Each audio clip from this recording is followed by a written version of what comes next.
Lost in Seattle, episode 30. This is going to be a premiere episode. Yeah, you can tell us how you feel about it. You like it that way. We're trying to test something out to see if we can do something about this algorithm because shit looking crazy. It's looking wild. Very bad. But we're going to see if we can try to do something about this. This is going to be a premiere episode, but yeah.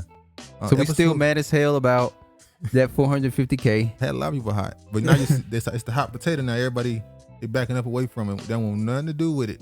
They want no smoke. That's what they're doing in front of the... Yeah, in front of the camera. We know behind the scenes. Behind the camera, they going to give them a lump sum. In a year or two, you'll hear about this lawsuit being settled. You won't know what it's from. They'll change the name of it, change who it's to. But you'll be a lawsuit in a year or two that'll be getting settled. And they'll say, oh, no, this lawsuit is from a while ago. This has nothing to do with it. Yeah, we believe you. And to start this off, I'm going to go straight into it. White House walks back Biden comments on migrant families' payments. Now, I won't say they actually confirmed it, but they definitely wasn't running from it a little before that Virginia election. They weren't running from it. That Virginia election happened, and all of a sudden... Democratic Party is scrambling. All of a sudden, they got nothing to do with it. It's not true. They come with all these excuses. Like, even the White House came against it. And what's her name? The press secretary. What do they call her? Deputy press secretary. The Haitian. Yeah. Every day is filled with a million reasons to. Sorry about that. Yeah, the deputy press secretary. She came out on video to call herself defending it. This is the Haitian woman, if I'm not mistaken. Didn't say nothing about the Haitian immigrants being deported. Yeah, let's see how she defended this and walked this back. If it saves taxpayer dollars and puts the disastrous history of the previous administration's use of zero tolerance and family separation behind us, the president is perfectly comfortable with the Department of Justice settling with the individuals and families who are currently in litigation with the U.S. government. So that was her comments right there. They kind of walked it back right there, saying we're okay with them settling, in order to move past this. But then Biden, Biden don't know what's going on much these days. He really don't. Really don't. Bro, I be finding these videos and he be saying the most obscure sentences. He's like, what are you talking about? But we're supposed to act like everything is normal and we just tripping and ignore it and just move forward. So in order to keep the factories going. Sorry about that. These background video is tripping. But yeah, Biden be saying these sentences, you're expected to just ignore it and move on and act like everything is normal. Come on, man. Come on, bro. Yeah. As you can see here, Biden rejects $450,000 payments for separated immigrants. That's not going to happen. The president said about a proposal commission the Trump administration policy that divided thousands of families. So that's what Biden, she just said that he's okay with the Justice Department settling. But now, right here, he's saying that it ain't happening. I think he might be talking about the large amount of the 450. That ain't happening. Oh, okay. That if that's the way they want to paint it, they can try at least. Let me show y'all his actual video comments he made about. Oh hell. Yeah, got to live through this damn sentence and see if we can make sense of it. Baby, this is baby talk. They said over in Spain, Lord have mercy. He went and seen the Pope. And there's a rumor going around Spain saying, allegedly he had an accident. He shat on himself. But he had on diapers though. This isn't like, people creating this rumor. This is amongst the citizens of that country. They was like hearing rumors like, did he? So yeah, it's getting crazy. As you were leaving for your overseas trip, there were reports that were surfacing that your administration is planning to pay illegal immigrants who are separated from their families at the border up to $450,000 each, possibly $1 million per family. Do you think that might incentivize more people to come over illegally? If you guys keep sending that garbage out, yeah, but it's not true. So this is a garbage report? Yeah. Okay. So $450,000 per person. Is that what you're saying? That was separated from a family member at the border under the last administration. That's not going to happen. Okay, and then just a follow-up, because you mentioned Trump a couple times. When you went to try to help Terry McAuliffe a couple weeks ago before you left, you mentioned Trump 24 times. Do you still think that voters really want to hear you talking about Trump more than the issues affecting them every day? Well, the reason I mentioned Trump, if I didn't count the times, is because the issues he supports are affecting their lives every day, and they're a negative impact on their lives, in my view. Thank you all very much. But why would the issues he support? He's not the president. He has no legal Not power. only that, there are immigrants that are still coming over here and they're still being separated from their families, and Donald Trump is no longer the president. Yeah, what the hell they got to do with Donald Trump? I'm just- Basically, he went down there and tried to tie that guy Youngkin to Trump because they feel like it's a dirty bomb when you connect somebody to Trump. It destroys them and people don't vote for them. It kind of backfired because the Yorkin dude focused on stuff that, the Republicans, they focus on stuff like critical race theory. That's become back in the news again. Once again, I don't know what it is. I've watched videos.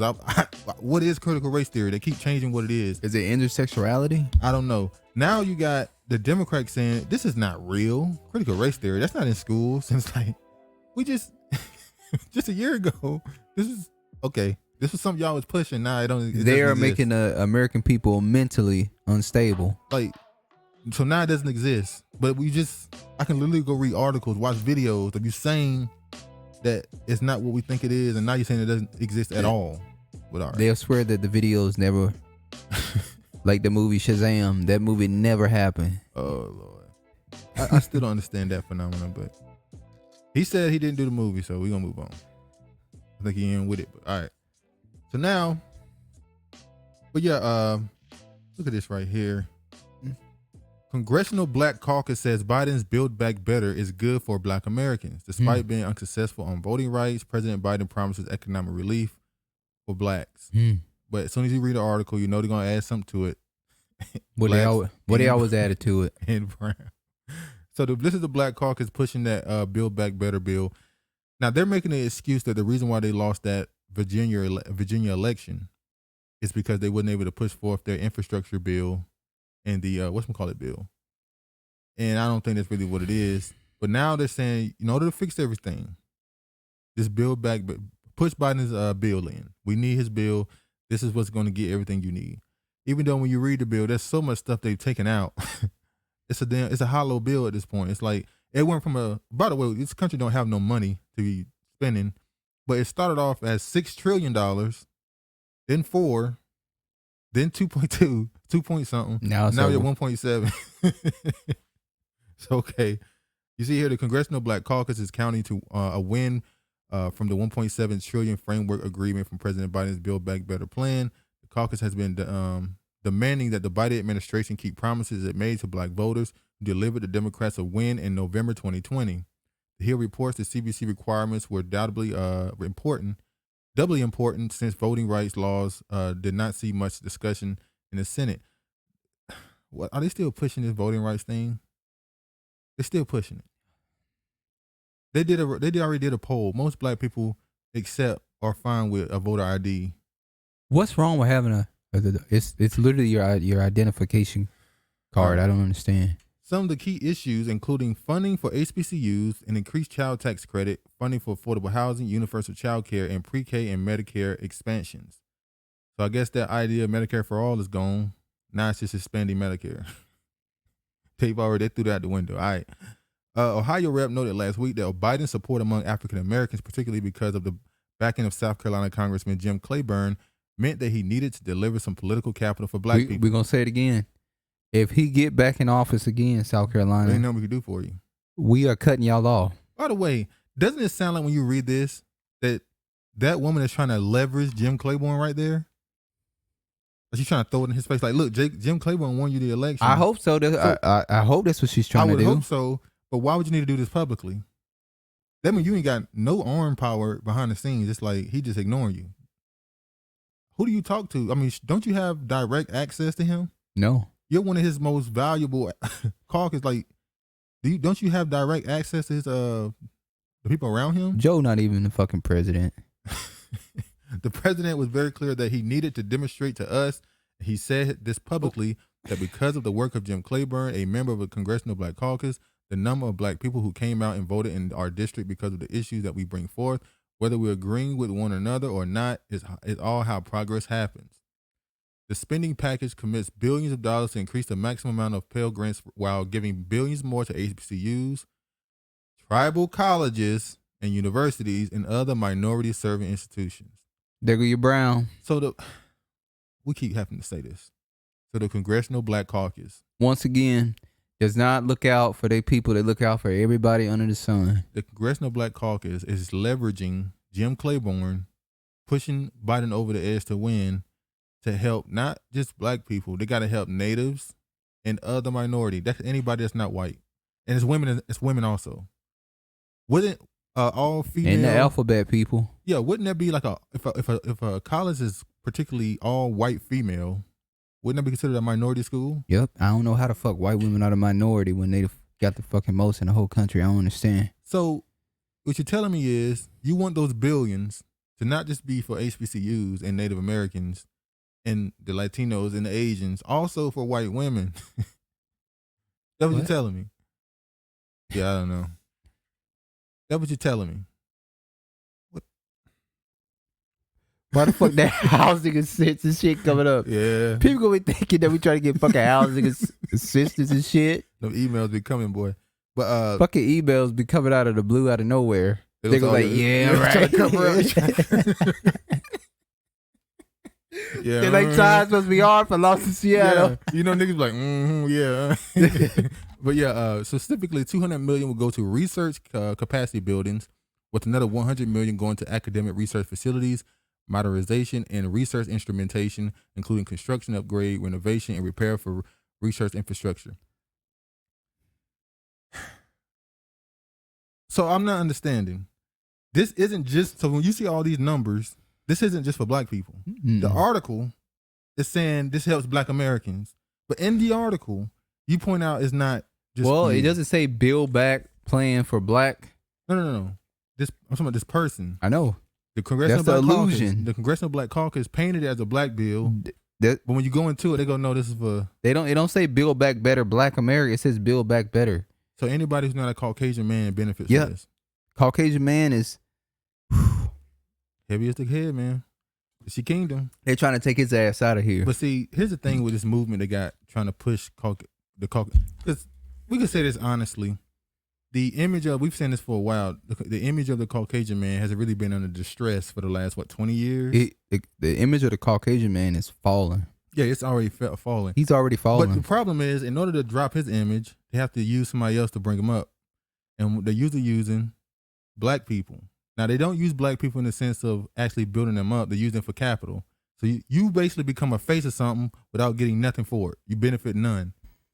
But the problem is society and the global society at large start to view the hierarchy differently. So now when we look back, 70 years ago, it was white men on top, black people at the bottom. So white people at the top, black people on bottom. Because these people are pushing these movements to bring what they think of as white masculinity down, white patriarchy, it's uplifting black people, image-wise at least. Even though it's a lot of pity and a lot of fake help, all that stuff. Fake allies. But if you bring him down, somebody got to go up. And we'll get into why people are afraid of who will go up. The child tax credit is extended for 1 year. The program provides $300 per month per child under the age of 6 and $250 per month for kids 6 to 17 years old. The White House has touted the credit as being the reason the child poverty in the U.S. has been reduced. Now, remember, just last year, they were pushing this bullshit that this right here would literally cut in half child poverty. And people were like, that's an asinine statement to make. Why would you say that? Now they're saying reduce child poverty. They was touting this as the greatest transfer of wealth for the poverty. It'll cut off half of poverty, children living in poverty. Now it's reduced. That ain't reduced shit. And what Biden administration describes as the single largest and most comprehensive investment in affordable housing industry, there you go, $150 million will be put toward public housing. Speaking from Rome at G20 Leader Summit, Biden said he hopes the Build Back Better bill will be voted on this week. This article was written the 1st of this month. So a couple of days ago. Man, the Black Caucus is trash. At some point, they need to go. Ain't no need to go. You got to get them out. But do you even bother bringing new people in it? Don't you? No. You just dissolve it. The Black Caucus. They're just gonna bring new boulets into the caucus, pretty much. And to show you how crazy this shit is and what this party think of you, there are certain people that are able to do things to your community and still come up in the game, because what you want, what you desire, doing right by you don't help nobody. See, what politicians understand very quickly, doing right by black people garners you nothing. You gain nothing politically. Anybody who's ever really tried to do something by correct or right by black people, they don't go nowhere. If you're willing to lie to them and move on and help and get the political capital of another group, then you go far. You become a congressman. You'll become a senator. You'll become a governor, mayor. You'll get somewhere.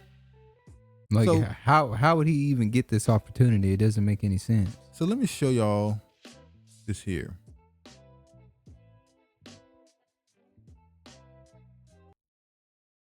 See this? Rahm Emanuel confirmation hearing falls on Laquan McDonald's death. He said this police murder that he's accused of covering up still haunts him. Now, if you remember Laquan McDonald, that was the young man who was shot by the officer. He was walking away from the officer with a knife, that Van Dyke dude, and he ended up shooting him, I think it was 16 times. Now, keep in mind, when he shot the dude first, he hit the ground and he continued to shoot. Now, 16 rounds, what I feel like was more than one person shot. 4 officers were fired, and they were fired for trying to cover it up. Remember, they went across the street to the store that recorded it and took the tapes. But he shot him 16 times, and Rahm Emanuel tried to help cover this up. And who was Rahm Emanuel? Rahm Emanuel is an associate of Barack Obama.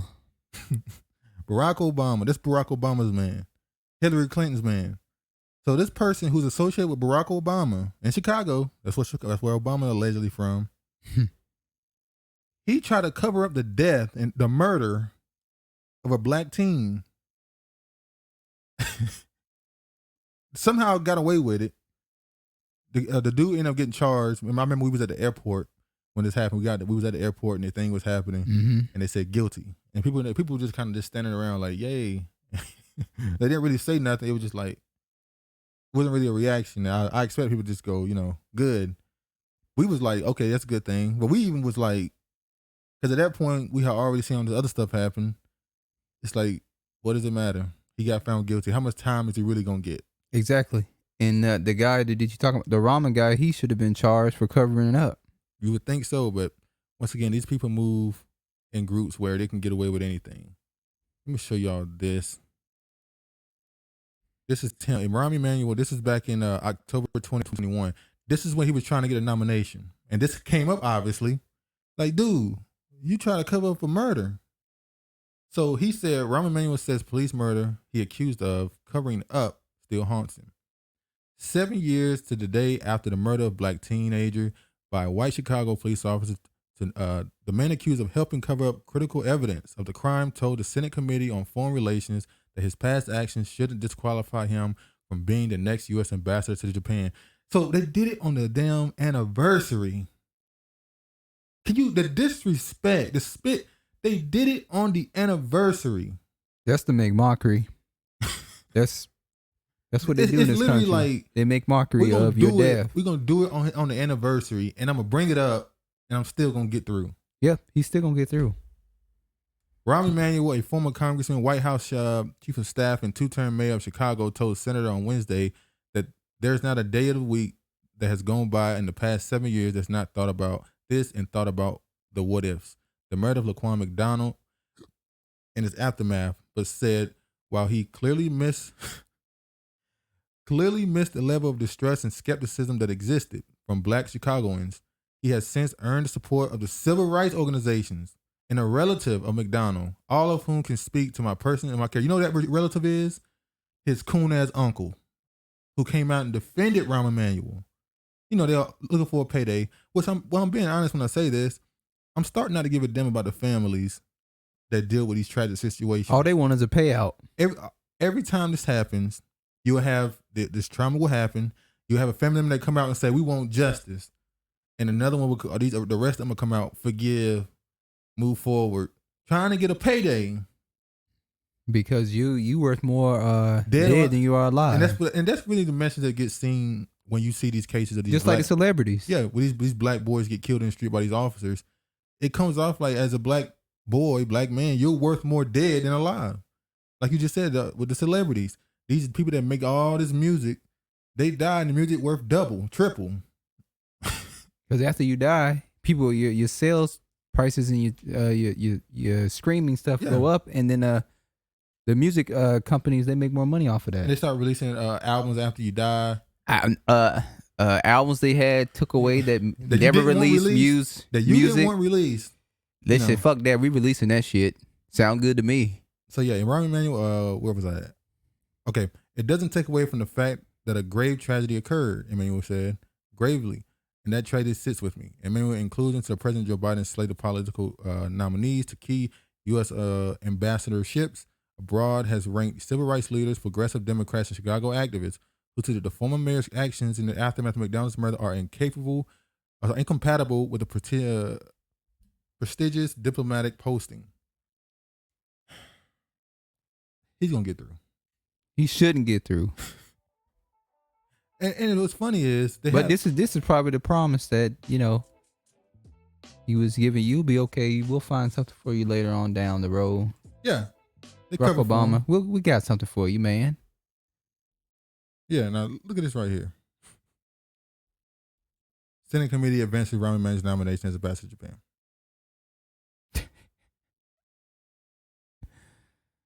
What's the point? What is the point? And guess, out of all the stuff, he already knew he was.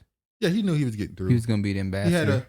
He had to play the game a little bit, act like he was actually. I mean, they could just not let it be noticeable that what he did. They had to, make it seem like we reviewed it, we looked over the process, and we think he's changed. They always protect each other. The Senate Foreign Relations Committee on Wednesday approved former Chicago Mayor Rahm Emanuel to be the next U.S. ambassador to Japan, with only 2 Democrats on the panel opposing his nomination.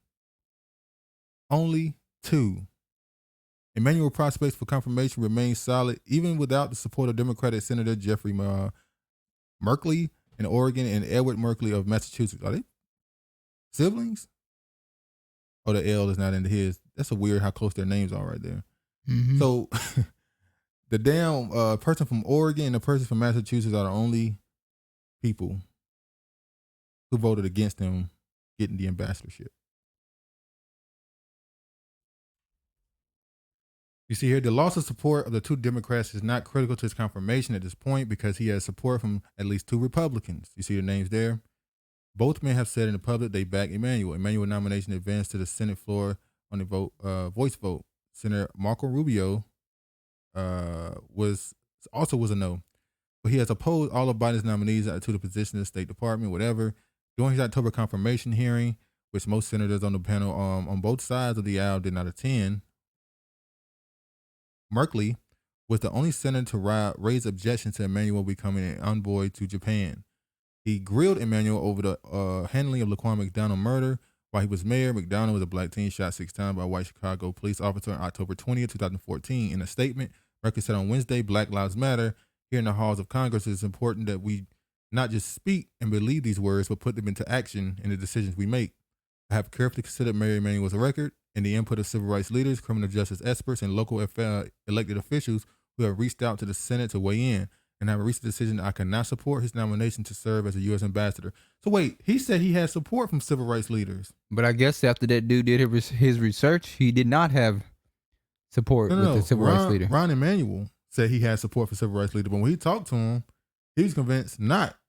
Yeah, that's what I'm saying. Once he got feedback from them, So who They lied? were like, we don't fuck with him.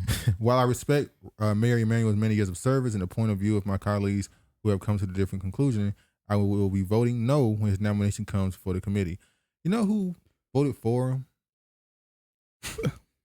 You know who's a senator who voted for him? But well, should I say, I guess who wasn't there at his vote? Let me show y'all. This Cory fucking Booker. This just shows that everybody deals with people who have done something for them. No matter what, if they've done something for you, you got to stand behind them at some point. Now look at this right here. Now this article I'm about to show you here is from October 20th. Let's go right here. And yeah, I'm stealing. Rahm Emanuel faces questions on handling of Chicago police shooting during confirmation hearing for Japan ambassadorship. Now we can just go all the way down. Now you see right here, he said Emanuel noted that his nomination came with the support of the leadership of Chicago Black Caucus, and the great uncle of McDonald. I told you that uncle was the one who was out here shucking the job phone. The Black Caucus. Yes. Now listen to this. The largely cordial atmosphere during the hearing stood in contrast to the opposition Emanuel's nomination faced among progressive lawmakers in the House, such as Representative Alexandria Ocasio-Cortez, according to his appointment. Look at this. A number of the panel's most liberal members did not attend to question Emanuel, including Senators Chris Murphy, Brian Whatever, Cory Booker. Now, the other guy ended up not voting for him, the marquee guy from Now, why did Cory Booker... What did he do for Cory Booker that would not make Cory Booker want to show up? So, in this hearing for Rahm Emanuel, Cory Booker didn't even show up. But why? Let's see why. Hold on. Cory Booker made the decision. Let me go ahead and leave out of this. Look at this.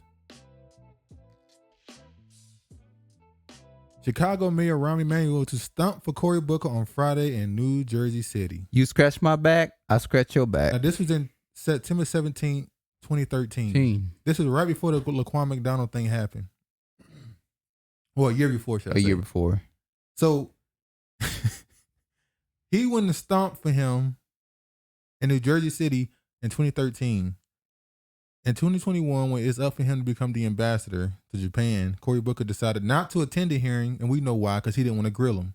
He'll be the one black dude in the room, or quote-unquote black dude in the room, and certain expectations would have been on him. So he decides not to even show up.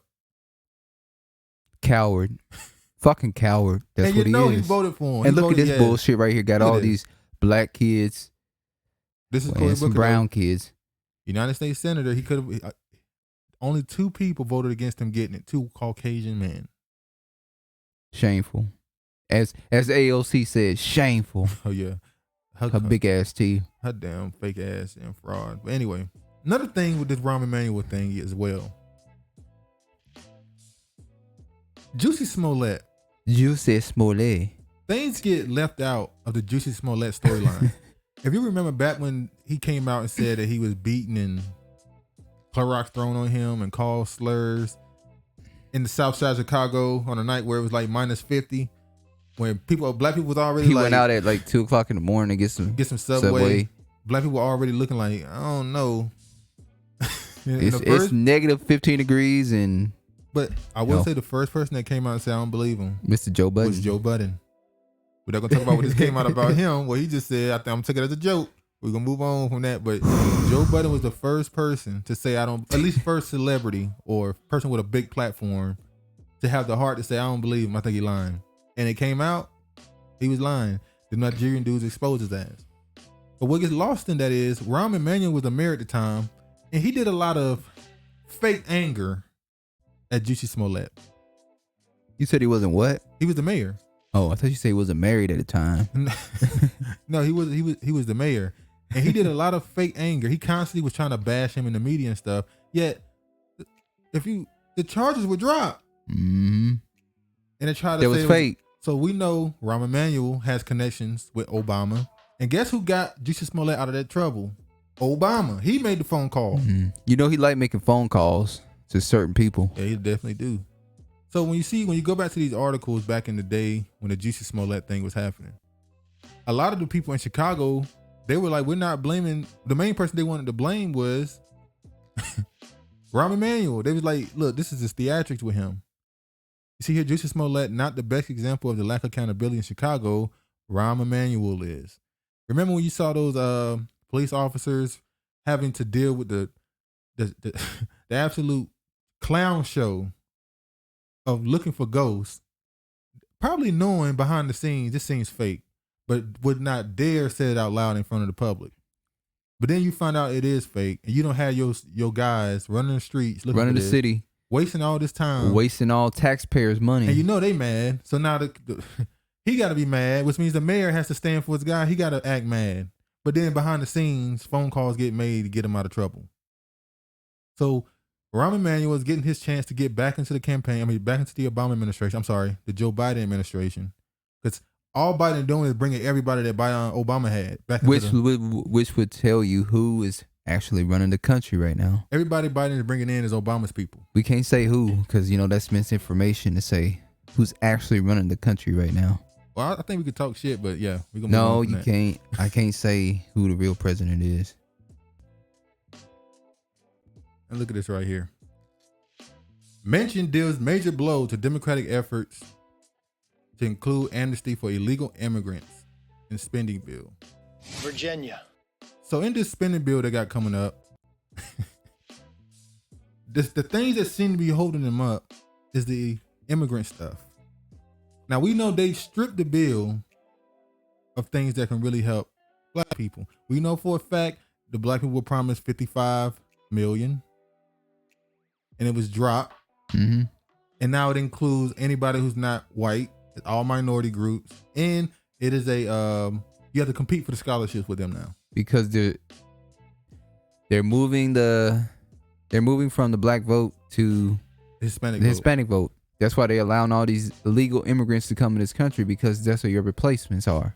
So while some people see this and are like, man, this ain't looking right.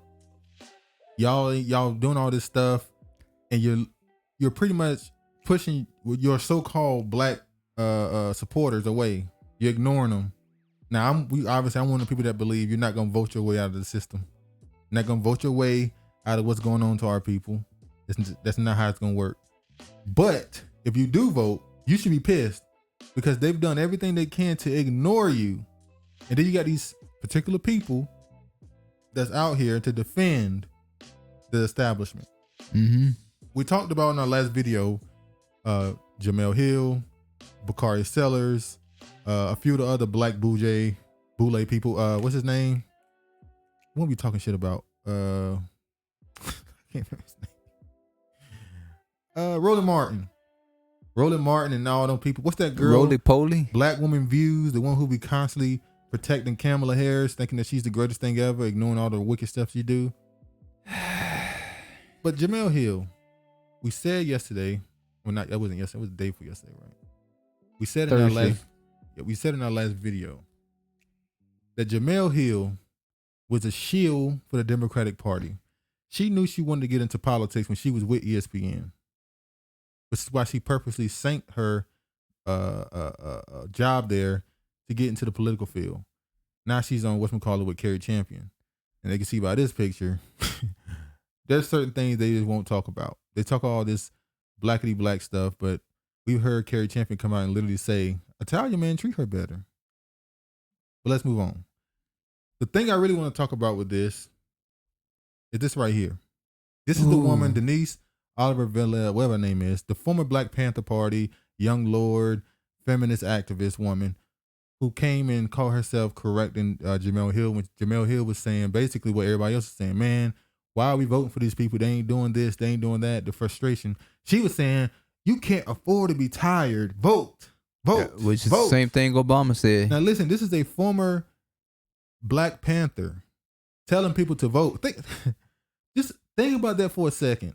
You have a Black Panther whose entire belief system was do for yourself and don't trust the system. It ain't built for you. Work outside of it. Now you have this woman telling you you have to rely on the system. She's telling you have to do it. You have to vote. When you see this tweet here, I didn't see this when we first talked about it. I just want to talk about that particular part of what she did. She said, here, this is her defending Kamala Harris. Now, I don't know what it is with these people. They have this attachment to Kamala Harris because I guess she's the proof that so-called some black women believe that they can make it in this country at the highest level through Kamala. We see you're not allowed to talk bad about her if you're a certain woman who's trying to get a certain level of power, certain level of, ambition. She said, here she is with her family in Jamaica. You, on the other hand, are supporting MAGA family and Russian that funds ADOS. Blocked. I tell you what, Tone and Yvette probably would love that money to finally start flowing They in. would love the Russian money. I think they would, It's funny because they need it right now. a lot of these people would call themselves Marxists and all that stuff. They do know back in the day, a lot of those countries were giving money. For years, America has known for years that foreign countries have been trying to usurp them by getting to the black Americans for the longest. Giving them money, offering them land. What's his name? The king? I mean, the guy who ruled, wanted to turn his currency into gold. They went over there and Goffy, that's his name. He was already trying to work with the black American, offering them farmland and trading routes with them. They cut that shit off. Cuba, we know for the longest they've been trying to cut that off. But these people right here believe these bullshit psyop that ADOS or anything black is funded by Russians. How do you still believe that? It has been disproven. It's not real. It was another Red Scare. Another Cold War was started. People still fall for this. But go ahead. No. Go ahead. No, I'm gonna leave it alone. Why? Go ahead, say it. No, yeah, you right. Oh, you're going to get into it right now. Hold on. All right, hold on. Let's show y'all this right quick. This is that woman saying, she said, don't you dare question Kamala's blackness. Well, I believe she said it about Kamala, not only because of the thing you saying, which is true, but because Kamala Harris is like her. Yeah. Kamala is a I guess you call ambiguous, multicultural woman, and that woman is also a multicultural woman. Yeah. So she views Kamala as somebody who is in America, who's made it successful, who's made it to the top, and she's living through her. And you're not allowed to question her blackness. You're not. If you question hers, then you have to question the Donna, whatever her name is, her blackness. And this is an article she wrote. This was in 2020. This is when people was on Kamala's ass and said, we don't like her, get out of our face. And there is a such thing as black vernacular, black American.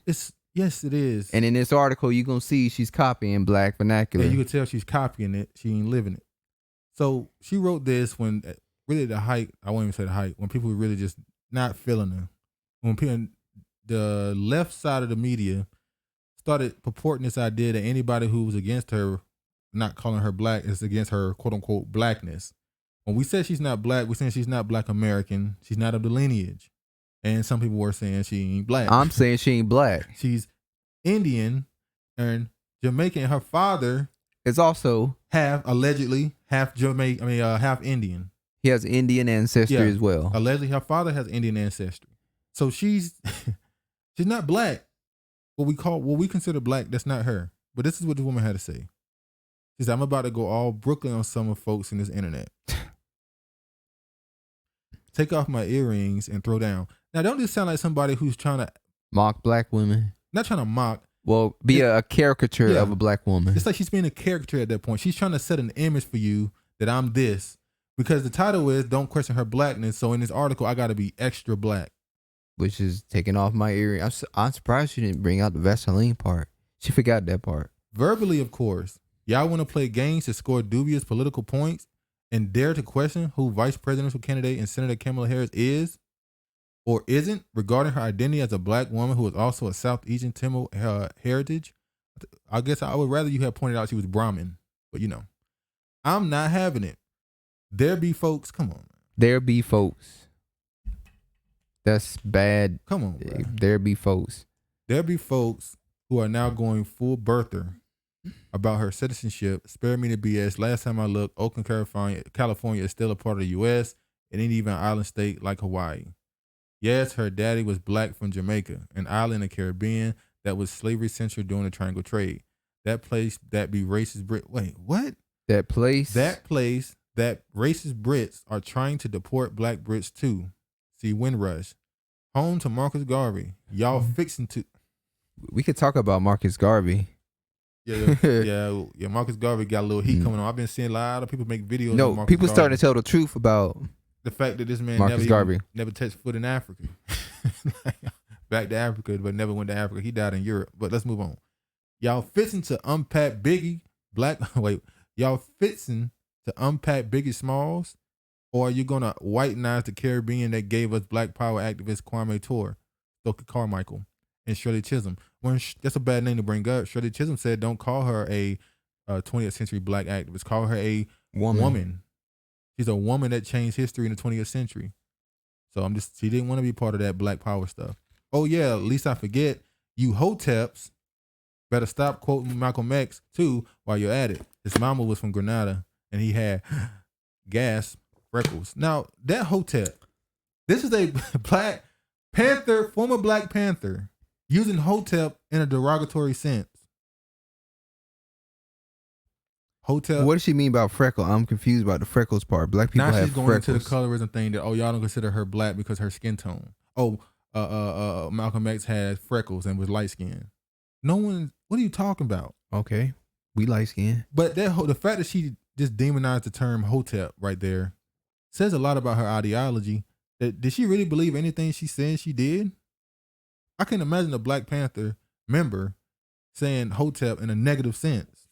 But anyway, let's talk about those freckles or skin tone or hair types of black folks come in all colors.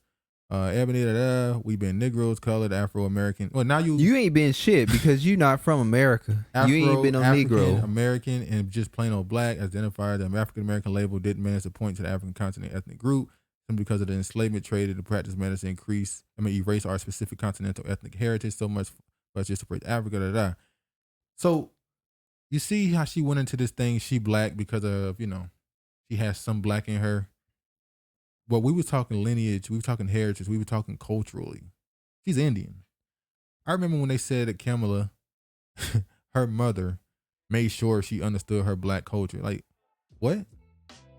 But the same people would tell you that a biracial person with a non-black mother can't raise the kid as well as a black mother who's raising a biracial kid.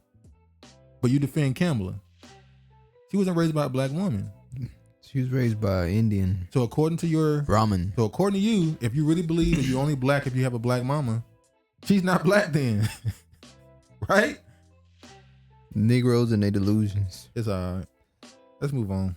I just wanted to point that out. By the way, I got to show a quick clip of Kanye West from the recent interview he had with Drink Champs. I know Travis don't really fuck with Kanye at all. He actually got pissed more looking at the interview and agreeing with him on one thing and feeling like he's a complete hypocrite and wicked. But we could tell him what he said on there. Oh, go ahead. No, this the clip you should have showed. But you said not to post the clip. Tell him what he said. Well, he went into the 400 years, and the reason why we're in captivity is because we disobeyed. He's pretty much saying that Moses, and who else he say? Christ. Mm-hmm. We come from the line of them. Yeah. And that pissed me off because he's a wicked Negro. It's a rant. Talking about this, he has a Sunday service, and we know who he worshiping.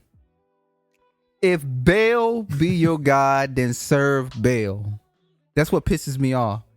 If he was being sincere, going on Drink Champs and telling who we are as a people and repenting for what he doing, but that's not what he doing.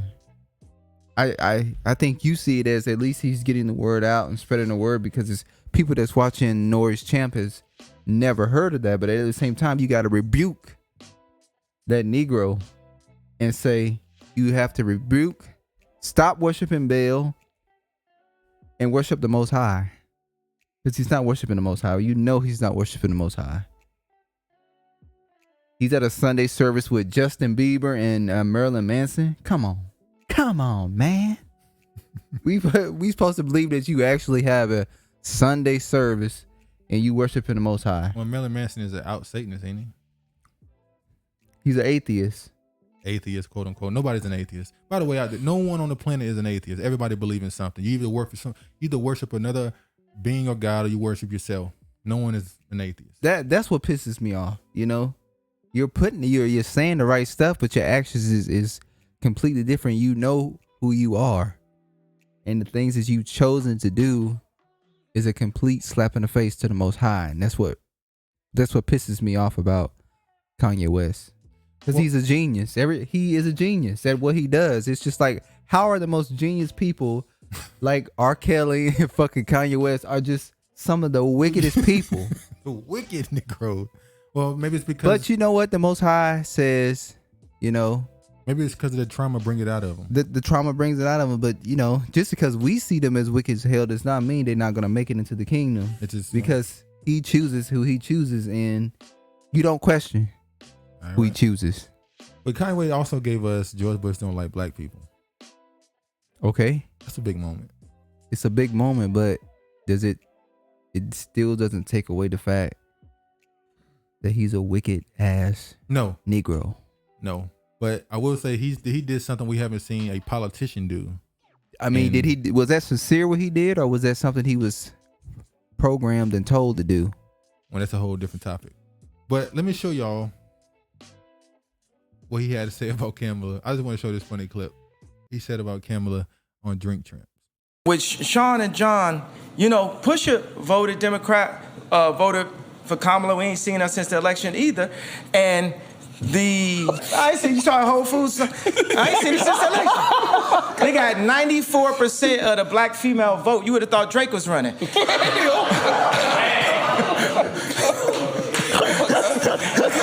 Which Sean. It was some facts in that. I'm sorry. There was some truth in that. But they didn't just get the 94% of the black female. They got something like 84, 86% of the black male vote too. So who they vote for? Once again, bigging up that one Democrat. I mean, not Democrat. That one little section of black people, because you know we separated as a voting. We not together. Yeah, somehow it's separate. Yeah, somehow the voting is separate now. But yeah. Let me go to the next one. Another person I saw. I meant to show this last week. So I'm really just inching this in at this point. Oh, fucking Angela. Listen, Angela Rye. I didn't get a chance to show it with lettuce and tomatoes on the side. We saw Tamika Mallory. I think we might have talked about it, but I didn't show the video. We saw Tamika Mallory. No, we talked about the other lady. She got a deal. Yeah, got a deal with liquor. With liquor. Angela went with the Lincoln Navigator. Yeah, she went Lincoln. And then Tamika went with Cadillacs. So let me show you this right here. I gotta show this. I meant to show this last time. There she go with the big hoops. Look how they're using this stuff. And the reason why no offense, all this stuff is directed towards black women. Because I'm sorry, they're using black women. They're using you as a platform. This is not a platform that attacks black women, that only goes after black women. Trust me, I could have said plenty more on Kanye West. It's just nothing needs to be said. We know what Kanye West is, but they are using black women right now, and we're just really trying to wake you guys up and tell you that they are using you guys. But even when we look at stuff like this, they're just not putting black men in these positions. No, because this is the era of the, you know. Because, I mean, we've been talking about this subject a little bit, and it's mainly black women we're talking about. Because that's what they show. Is the Democratic Party and in the political system, the political sphere right now, they don't associate with black men. Because they like to parade, you know, saying you guys are the backbone of the Democratic Party. You guys save states and no you know, offense, the country. They're leading y'all down the street that, you know. And you guys would have to ask the question, we are the backbone, we are saving the country and all these states, but they're giving nothing to your community. Exactly. Let me show you this right quick. Hi, I'm Angela Rye. Thanks for joining me for another edition of Lincoln Listens First. In this season, we had the opportunity to speak to 3 black women who are doing the work every single day. Stay tuned and look for more. It breaks my heart to see them pimping the sister so much. That's my point. So she's sponsored by Lincoln. Yeah. At least she got a bag off of him. We'll say it like that. She got a bag off of him. I doubt she's gonna work with him ever again. But then again, who she might, we'll see. They'll find a way. If they need her, they'll definitely bring her back. Let me show. Okay. DaBaby forgiven by LGBT organization for homophobic rant while Dave Chappelle remains canceled. Dave Chappelle is not canceled. No, what drew people's attention to this article is not DaBaby, it's not Dave Chappelle. It's the fact that an LGBT organizational leader, the CEO, quote unquote, she said it twisted her words. Once again, I'm sorry, it's another woman. I'm sorry, it's another black woman. I'm not doing this on purpose. These stories happen, and it just so happens the LGBTQ has an organization and a CEO. And the person over is a woman? Yeah. Is she that or is she hetero? I didn't look her up. It was a black woman. Okay. And they said that she said, DaBaby is forgiven. We've forgiven him what he did. He's remorseful. But Dave Chappelle, he's not remorseful. Can I be honest? How can you dictate? Are they really trying to turn it into an organizational thing where one person has the power to uncancel or cancel someone? Or is this just the media looking for a headline? This is a storyline. This whole Dave Chappelle and the trans thing, this is a storyline. He talked about that in his last, the same thing he talked about in this comedy special he did, he talked about in his last comedy special. If this tour he getting ready to do, which is ironically, he's starting it in San Francisco. By the way, I think he's separated from Netflix now. I think Netflix separated themselves from him. So I don't know. The real question is, what is this distracting us from? What are they trying to distract us from with this whole thing? Or what are they using Dave Chappelle for? I think they're using Dave Chappelle for the LGBT community to gain something. What is the end result for this? Because this storyline is too long. It should be done. It's over with. Dave Chappelle ain't being canceled. So what is this storyline for? Let's read some of this right quick. As you see here, as you may have heard, DaBaby surprised audiences at Rolling Loud when he joined 50 Cent on stage during the headlining set on Thursday night. The performances elicited several different responses, according to TMZ. At least one LGBTQ organization has forgiven the rapper for his damaging homophobic rant earlier this year. So what did DaBaby do behind the scenes? Or was this just a storyline for DaBaby too? Maybe so. CEO of Relations Unleashed has told the outlet that she and others at the nonprofit can comfortably sign off on the rapper Rolling Loud stop, as well as any concerts he hosts in the future. The nonprofit feels DaBaby has learned a lot over the past few months. This is like Nick Cannon all over again, huh? Now, this is the person who's saying this, by the way. This is the CEO. She a pimp, boy. She pimping, boy. She clean. That's it, sharp. Clemens shared that the babysitter rapper has met with several organizations, including hers. She insists that hers and others are able to get through him regarding why his diatribe about AIDS was hurtful and harmful, whatever. Dave Chappelle, on the other hand, remains to earn his forgiveness. The a CEO says that the comedian has not shown any empathy or remorse. Chappelle says that he is not transphobic, would likely agree. Nonprofit described the cancel star words in his Netflix original special, The Closer, as hate speech disguised as comedy, also saying the 40-year-old has been gaslighting audiences to bigoted point of views. But the part I get from this is, are they really trying to, once again, I know this is the headline, but the fact that you can actually title something the CEO of LGBT organization. There's a CEO. It's a corporate business. That's my point. They've turned this into a corporation. It's a moneymaker. Like Black Lives Matter. It was a corporation. Great comparison. They turned it into a foundation. They turned allegedly an identity. The same way they did with Black Lives Matter. They turned black trauma into an organization and made money off of it. They profited off of it. They're now turning the alphabet people into an organization. They've been had, charities and groups, whatever. Now they're going full-blown organization that's profit. When you do something we don't like, we'll send an organization that's you and basically put a tax on your ass, and you got to pay some money. Flat out start suing people. That's what I'm saying. Like, can this organization sue someone for discrimination for somebody else? That's what it's looking like. This is getting to a weird space now. No, it's getting to the end. That's what it's getting to. Now, Complex came out and they fixed their article. They said LGBT organization says it was grossly misquoted about being okay with DaBaby performing again. And they went on to say relationship on lead CEO Gwen has spoken about TMZ misrepresenting her email remarks on DaBaby. Hold on. Sorry. Go ahead. Look, the alphabet, it just keep getting longer. Yes. LG. Don't try to block it now. IA. LGBTQIA. Oh, I'm about to say P. MI. They waiting for that P, y'all.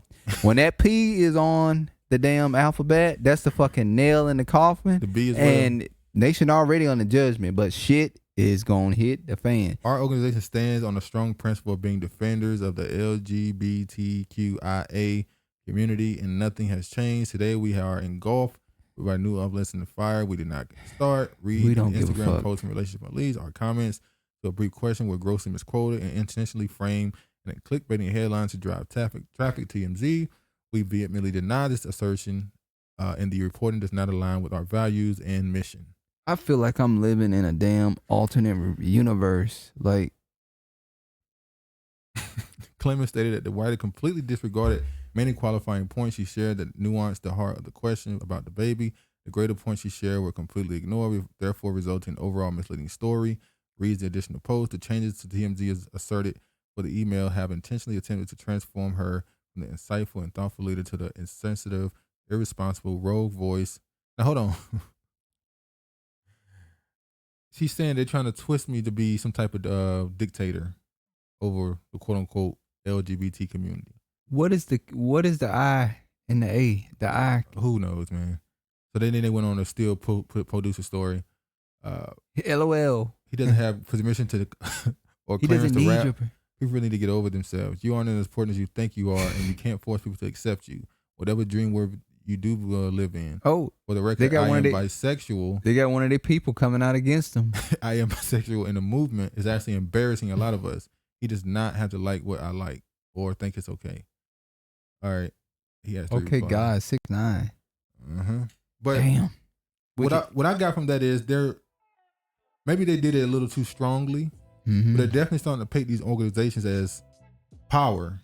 They have the power to do it Oh, like when individually without the public opinion. We can do it. So we're starting to move past the court of public opinion. you're not We want past, to do it. We want to do it ourselves. You're not at that point yet. Yeah, they jumped the gun a little early. They want to cancel you on their own without public opinion. But yeah, I just thought this story was still dragging on that Dave Chappelle story. Oh, now this is the Now we get to go after a coon Negro. We get to finally go after a coon Negro male. Because I don't want to make it feel like we're just beating on the other gender. We finally get to go after this one. All right. I didn't feel the same energy. This is Mr. Stephen A. Smith. Stephen A. Smith. If you remember, we talked about Stephen A. Smith a couple months ago. A couple weeks ago about Kyrie Irving. So we talked about a couple months ago, our first video. Oh, the with Kwame. The Kwame situation. Kwame's still on his ass. Yeah. Stephen A. snitch. But Stephen A., he made comments about Kyrie Irving's decision not to be vaccinated. Kyrie Irving said, I'll wear a mask. They said, no, don't come here until you're vaccinated. He said, fine, I'm against the mandates, whatever. He was told that he had, he wouldn't have to take it. They ended up, you got to take it. So he decided to sit out. He's still sitting out so far, though they do have a new mayor, Eric Adams, who I think is going to get rid of that mandate. And that's how he's going to end up playing. But Stephen Smith went hard on Kyrie. Hard. Called him stupid, selfish, bad teammate, everything. Well, it just came out that Aaron Rodgers, the quarterback for the Green Bay Packers in the NFL, was not vaccinated, even though he said he was immunized. So he ended up getting COVID. Turns out he's not vaccinated at all. That he took his own remedy He took his own remedy to get through it. So Stephen A. Smith, obviously the first thing people want to say is, oh, what's Stephen A. Smith going to say? Stephen Smith came on television. He made his comments. But when people saw it, it was just like the energy just wasn't there. He didn't feel the same way. Now I'm going to show you Stephen A. Smith's response to Aaron Rodgers being caught up. Which is why Kwame went at his ass, because once again, he said that Stephen A. Smith goes in on black male athletes and he don't do it the same way on other races of people. Now listen to Stephen A. Smith's tone when talking about the subject of Aaron Rodgers lying, or should I say omitting. He didn't lie. He omitted the fact that he wasn't vaccinated.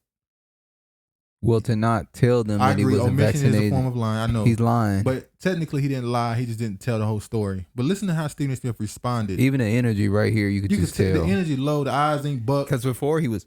Yeah, the eyes ain't buck. He not looking down trying to get his swagger right before he start talking shit. He just kind of talk. Just watch this. Aaron Rodgers is a liar.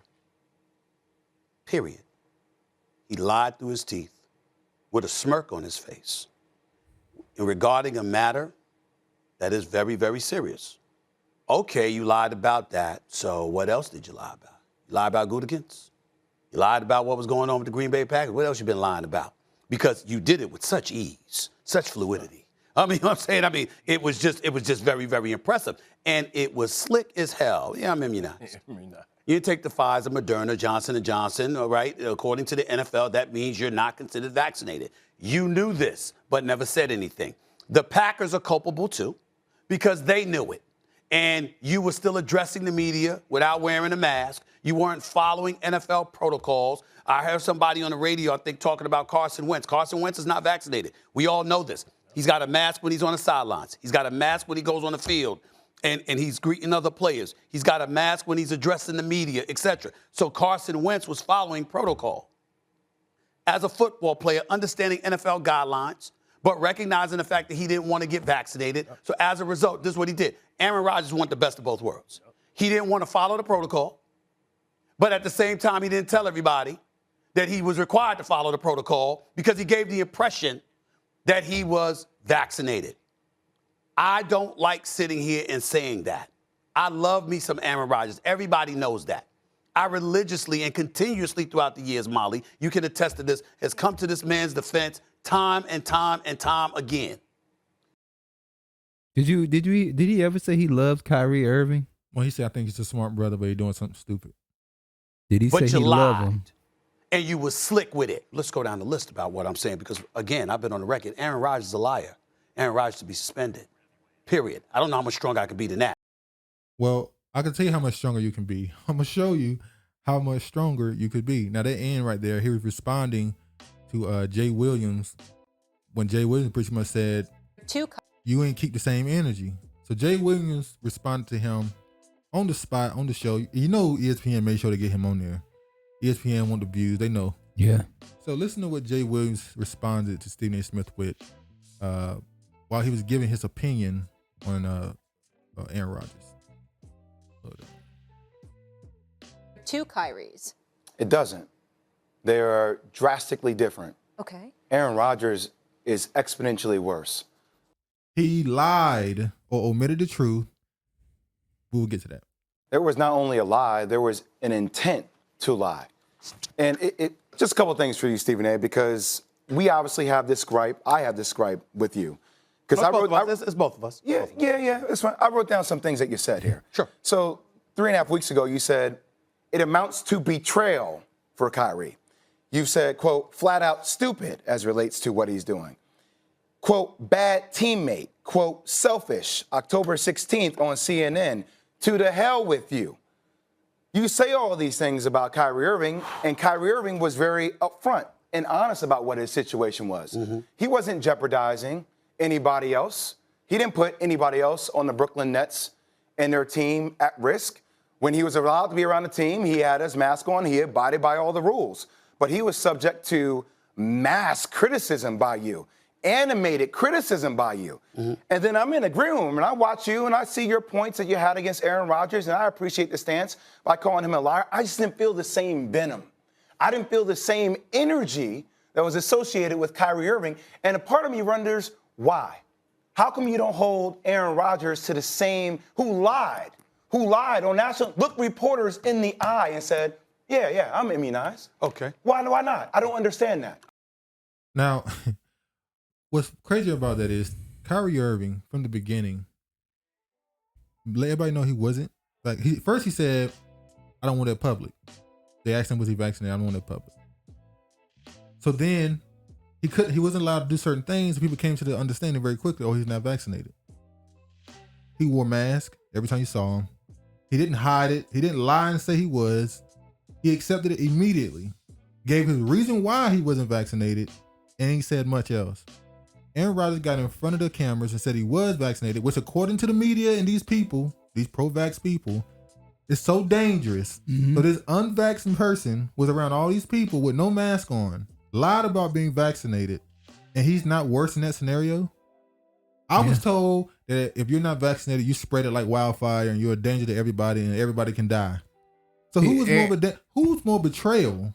It's definitely Aaron Rodgers. Not only did he do that, he went on to defend why he didn't take it, which I agree. We're going to get into that. I don't disagree with either one. That's the point. I don't disagree with Kyrie or Aaron Rodgers. I disagree with how Stephen A. Smith chose to not he had a venom. Have the venom towards this man like he did Kyrie Irving. That's the only thing that, Now, Stephen A. Smith's reason for doing it, he said it's because Kyrie has a history of being a bad teammate. So that's why he was more angry with him. It wasn't about the vaccine. It was about him as a person. Once again, he never said he loved Kyrie Irving. Yeah. You don't have love for your brother? Sad case. We don't know if you are a brother. You are not Black American anyway, so. Uh-oh. And let me show Caribbean. Let me show y'all what he said. What he said about all these black male athletes. Kyrie, Lamar, and Cam Newton. Because all those guys are unvaccinated. Cam Newton got cut from the Patriots because he decided he's not getting the vaccine. I think he's vaccinated now. Probably so, but it's kind of too late. He already out of the league at this point. He did a video saying he's vaccinated now. Yeah, now. Because he understands it's over already. Sorry, bub. Well, what's the point of giving... It's too late now. Let me show you what he had to say about these black men who decide not to be vaccinated. This is some of the stupidest nonsense I've ever seen. Just flat out stupid. Let me say this straight up and down. I think Kyrie Irving should retire. I think he should announce his retirement today. Clearly, you don't want to play basketball bad enough. The Brooklyn Nets need to get rid of Kyrie. He got to go. He's just a problem. He's just a problem. His level of stubbornness has elevated to a glaring level of selfishness, and I completely applaud the Brooklyn Nets for taking this position. I said it before, and I'm telling y'all again. They'd give his ass away for a box of cookies if they could. They're so disgusted with this dude. How bad does Aaron Rodgers look this morning? Well, we all know where I stand with Aaron Rodgers. I'm the one that coined the phrase, he's a bad man, because he is. I think as a talent, one could easily say he's the greatest talent at the position. I know this. This is one of the hardest days I've ever had because I got that much love for this brother as a quarterback. Refers to the white dude as a brother. As a brother? And he loved him so much. He started off with sincere. He started out with, how do you say compliments. You start with, what therapists tell people, start with love. And then you talk about the It's like he didn't even want to do this. He hated he had to do this. He had to pull teeth to do this. Aaron Rodgers looks very bad. He had vitriol today for all the wrong reasons. Aaron Rodgers is a liar. Aaron Rodgers wanted the best of both worlds. He didn't want to follow the protocol, but at the same time, he didn't tell everybody that he was required to follow the protocol because he gave the impression that he was vaccinated. I don't like sitting here and saying that. I love me some Aaron Rodgers. Everybody knows that. I religiously and continuously throughout the years, Molly, you can attest to this, has come to this man's defense time and time and time again. But why do you say, I love me some Kyrie Irving, but the brother got to go? No, he didn't say that. He said, Kyrie Irving got to go. They trade his ass for a box of cookies if they could. All the emphasis they can give him. Now I want to show Aaron Rodgers. And Aaron Rodgers took a shot at Kyrie Irving. He made a decision to send a shot at Kyrie Irving. Because he knew that this was going to lead to a lot of comparisons between him and Kyrie. So he took a shot at him. Now listen to what he said about his circumstances in comparison to somebody else. He didn't say no names, but you tell me who you think he's talking about.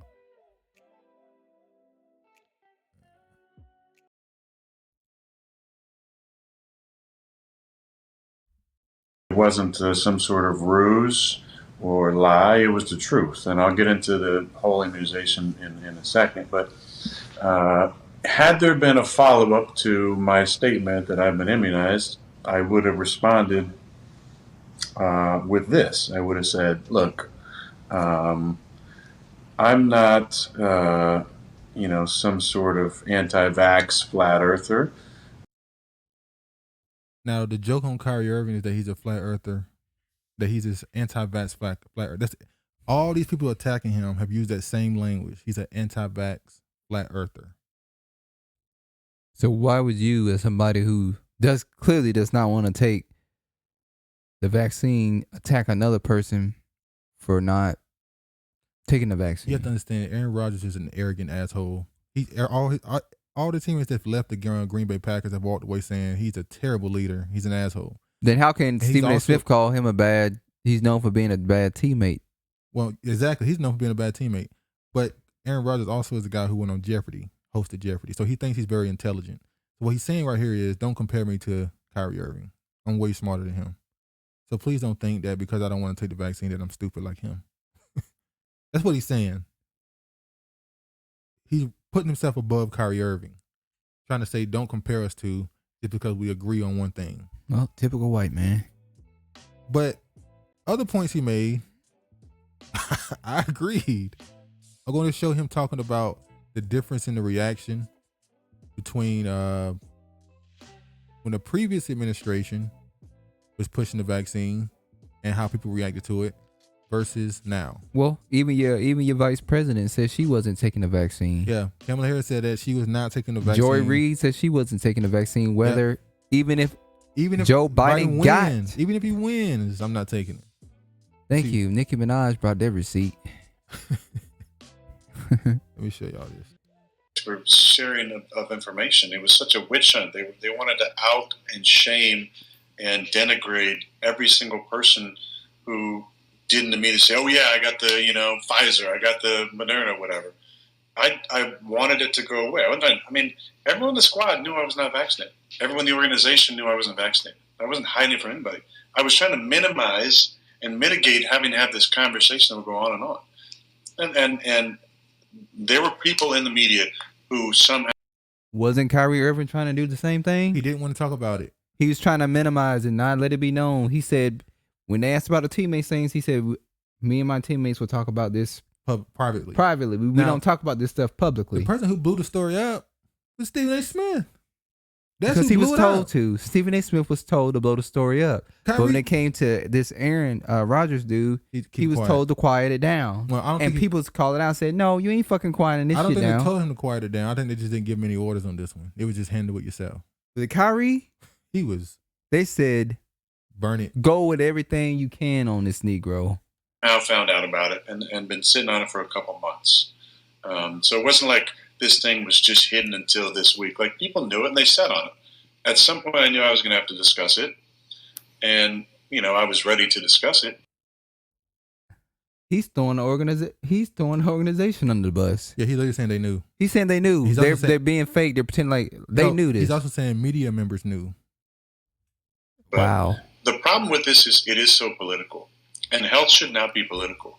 It shouldn't be that, Trump endorsed ivermectin and HCQ, and so take that shit off, it doesn't work, in general, I think we all should have been a little hesitant. When Trump in 2020 was championing these vaccines that were coming so quick, what did the left say? And I'm talking about every member of the left. Don't trust the vaccine. Don't get the vaccine. You're going to die from the vaccine. And then what happened? Biden wins and everything flips. Shouldn't that initially give you a little bit of pause and go, hold on a second. Isn't this shit about health and not about like politics? Well, no, it's about neither. It's about green. Yeah, they're making a lot of money off this stuff. They have pills coming out. I don't think it has much to do with. It's still political. Didn't I tell you the pills be here by November? November. The pills are here. Damn, that was quick, wasn't it? Yes. They just announced those 2 months ago, 3 months ago. The pills are available. Well, no, the pills are here. I saw an article at the beginning of the year where they were talking about it. I told you the pills they are here. It's November and they are here. Well, this is where he goes into the topic of what we're talking about right now.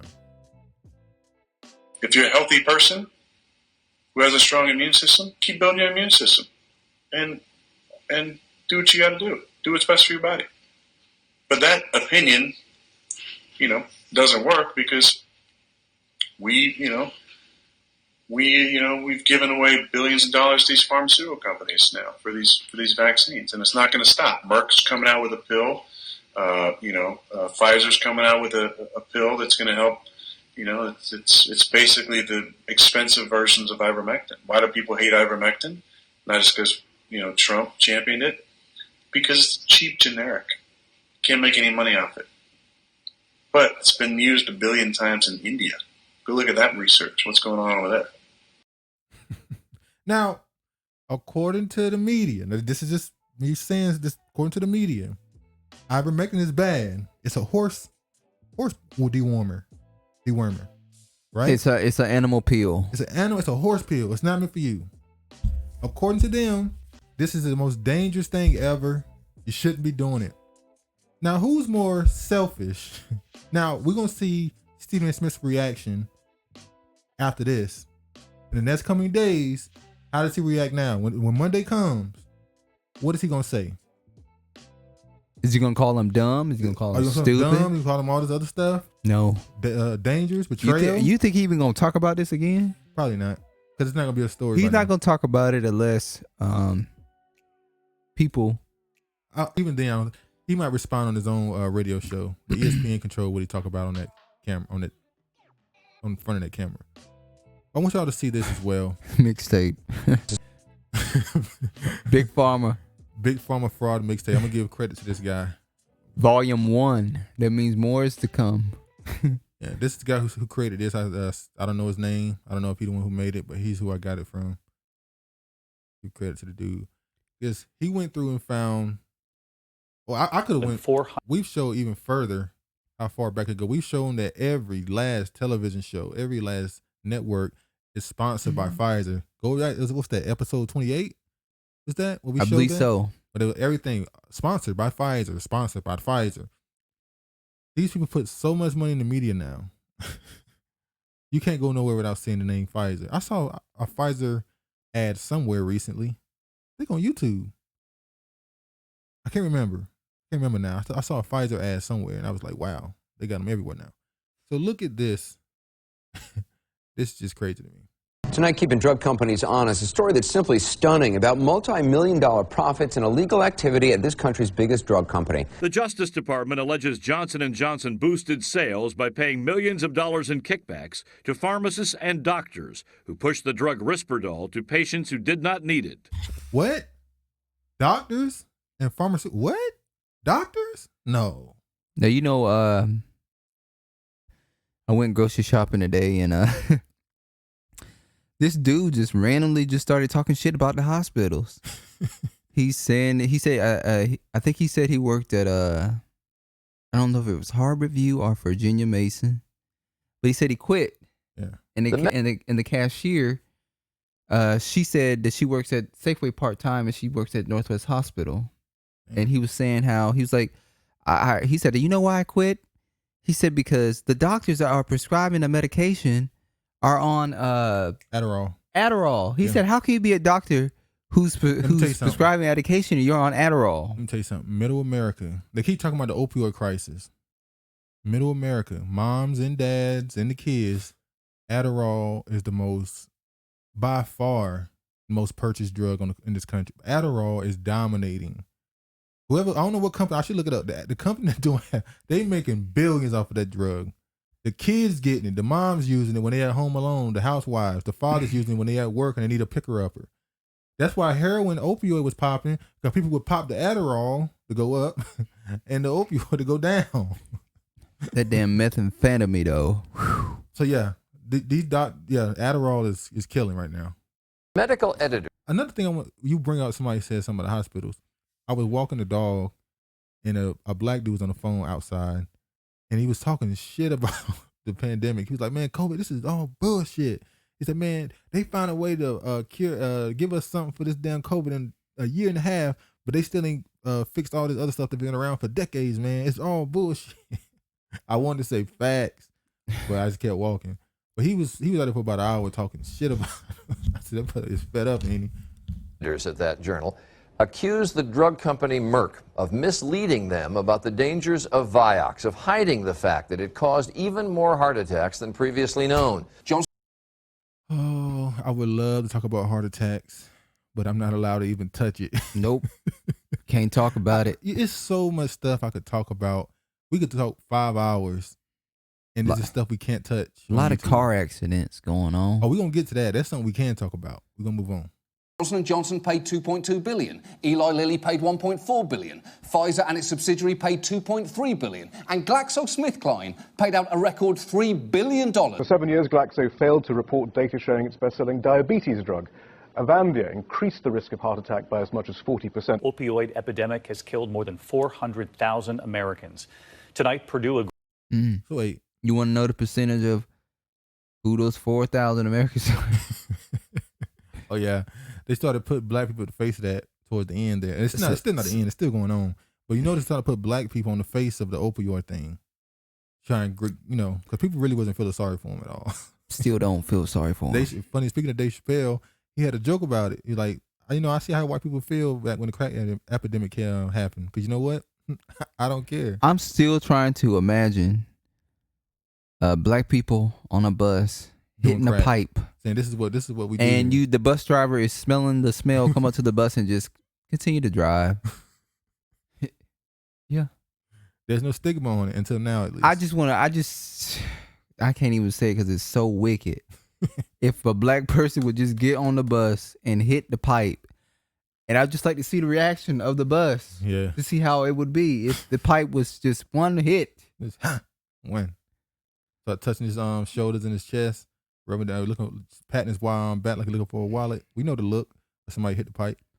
agreeing to pay more than $8 billion in penalties. Antidepressant Paxil wasn't approved for use by patients under 18. The company illegally marketed the drug for use by children, even when a clinical trial found teenagers who took the drug for depression were more likely to commit suicide. You hear that? Even the kids and the teenagers. Something just happened recently that got to do with kids and teenagers. So we're going to move on. You know what happened. Those taking a placebo. Purdue Pharma pleading guilty to felony charges of defrauding federal health agencies and violating federal kickback laws for inducing doctors to prescribe those powerful opioids. Glaxo also hired a company to write a medical journal article downplaying the risks. The firm used PR firms and paid several doctors, including the U.S. celebrity doctor Drew Pinsky, to promote the drug. If you can't trust. Yeah, the fake doctor. Dr. Drew, he would put some drugs that don't work. The T-Mom's doctor? Medical research that gets published in very established journals, what can you trust? But as Bob Orr reports, the massive settlement may not lead to much change. Is fraud the business model of the pharmaceutical industry? Bernie. No one's going to jail. No one's going to prison. And worse yet, they've set up a situation where Purdue's going to be able to continue on. You look at this thing, and I mean, if Pfizer is too big to fail, and even the biggest fine in history is just a few months' profit, then what's going to stop it from illegally promoting other drugs? Critics say Anderson nothing. Tonight. Oh, the damn Pfizer. They must have turned. They must have changed their ways now. You know, Mm-hmm. haven't heard from them in a long time. People change. Turn over a new leaf. Helping us. People now. You remember I told y'all about they said that being fully vaccinated, the definition of that will change. And we read the article. It was right there. They said this, that in the coming months, the idea of being fully vaccinated may change because 2 doses might not be a fully vaccinated person. It might be a person with 5 doses, 4 doses, 6 doses. Who knows? And they had that out there. The CDC said that. And so the Florida governor, he came out.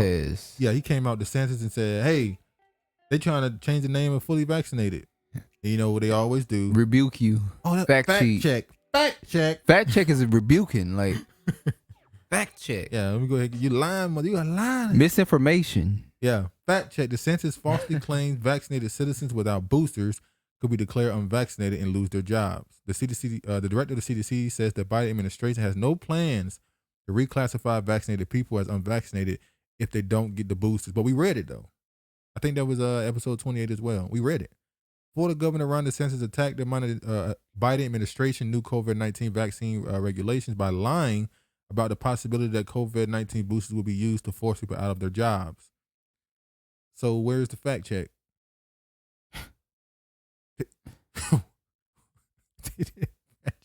The fact check is they get to check his ass. Normally they'll tell you what the accusation is, then give you sources. Oh, it says we're not examining changing the definition anytime at this point. So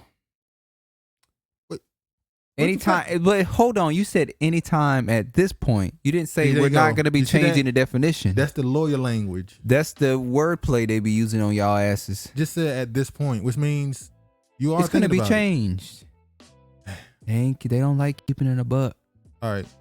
Another talking about bucks and money. Facebook changed its company name to Meta. We talked about that already. Meta boy. But the thing they've done is, you brought this up, something called the metaverse. Yeah. So the metaverse is going to, so Facebook, Facebook, WhatsApp, and Instagram, that's your social media segment. Then you have technology. They have something like VR coming out so people can live in a false reality, which says a lot. Then you point out something else. What else did you just found that Facebook is trying to do? Oh, they're opening up retail stores. What the? Just like Amazon. So you listen. This is what he just said. A social media company changed their name, and now they're broadening from a social media company to a retail store and a technology company. Listen, at this point, I'm in agreement. Is the 10 kings in the Bible tech giants? Yeah, are they corporate or are they country? I think they've been, We thought that the people who are going to lead the world were going to be people who are presidents and kings. No. It's corporations. It's corporations. They're bigger than countries. Facebook right now could buy countries. They could literally buy the debt of a country and own it. They are the wizard behind the curtains. It's the new wave of billionaires. They're all tech people. Like if you go down, the Amazon, like it's going to be 3 Amazons in this one location right here. Seattle itself is dominated by Amazon anyway. Well, I know, but I'm just saying 3 Amazons. Well, not even 3. Amazon in Seattle is like Walmart back in 2000 and whatever, when Walmart first came and everybody wanted a Walmart because it gave you hundreds of jobs. That's what Amazon is to a lot of cities now. Amazon is a job maker, which everybody wants Amazon in their city right now.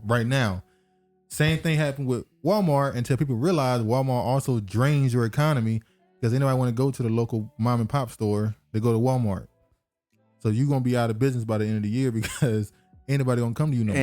And listen, shopping on Amazon is very convenient. Having something delivered to your door, you order it, it can get here the same day.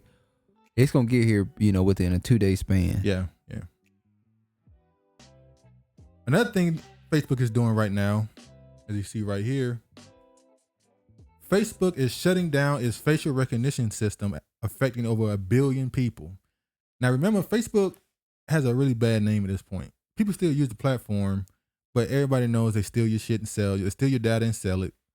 I don't know why they was pushing this facial recognition system. Remember, if you saw the commercial for it, that facial recognition system was going to be used as your ID, driver's license, passport, everything, doctor's appointment. The way you give the doctor your information is you just scan your face and give it to them.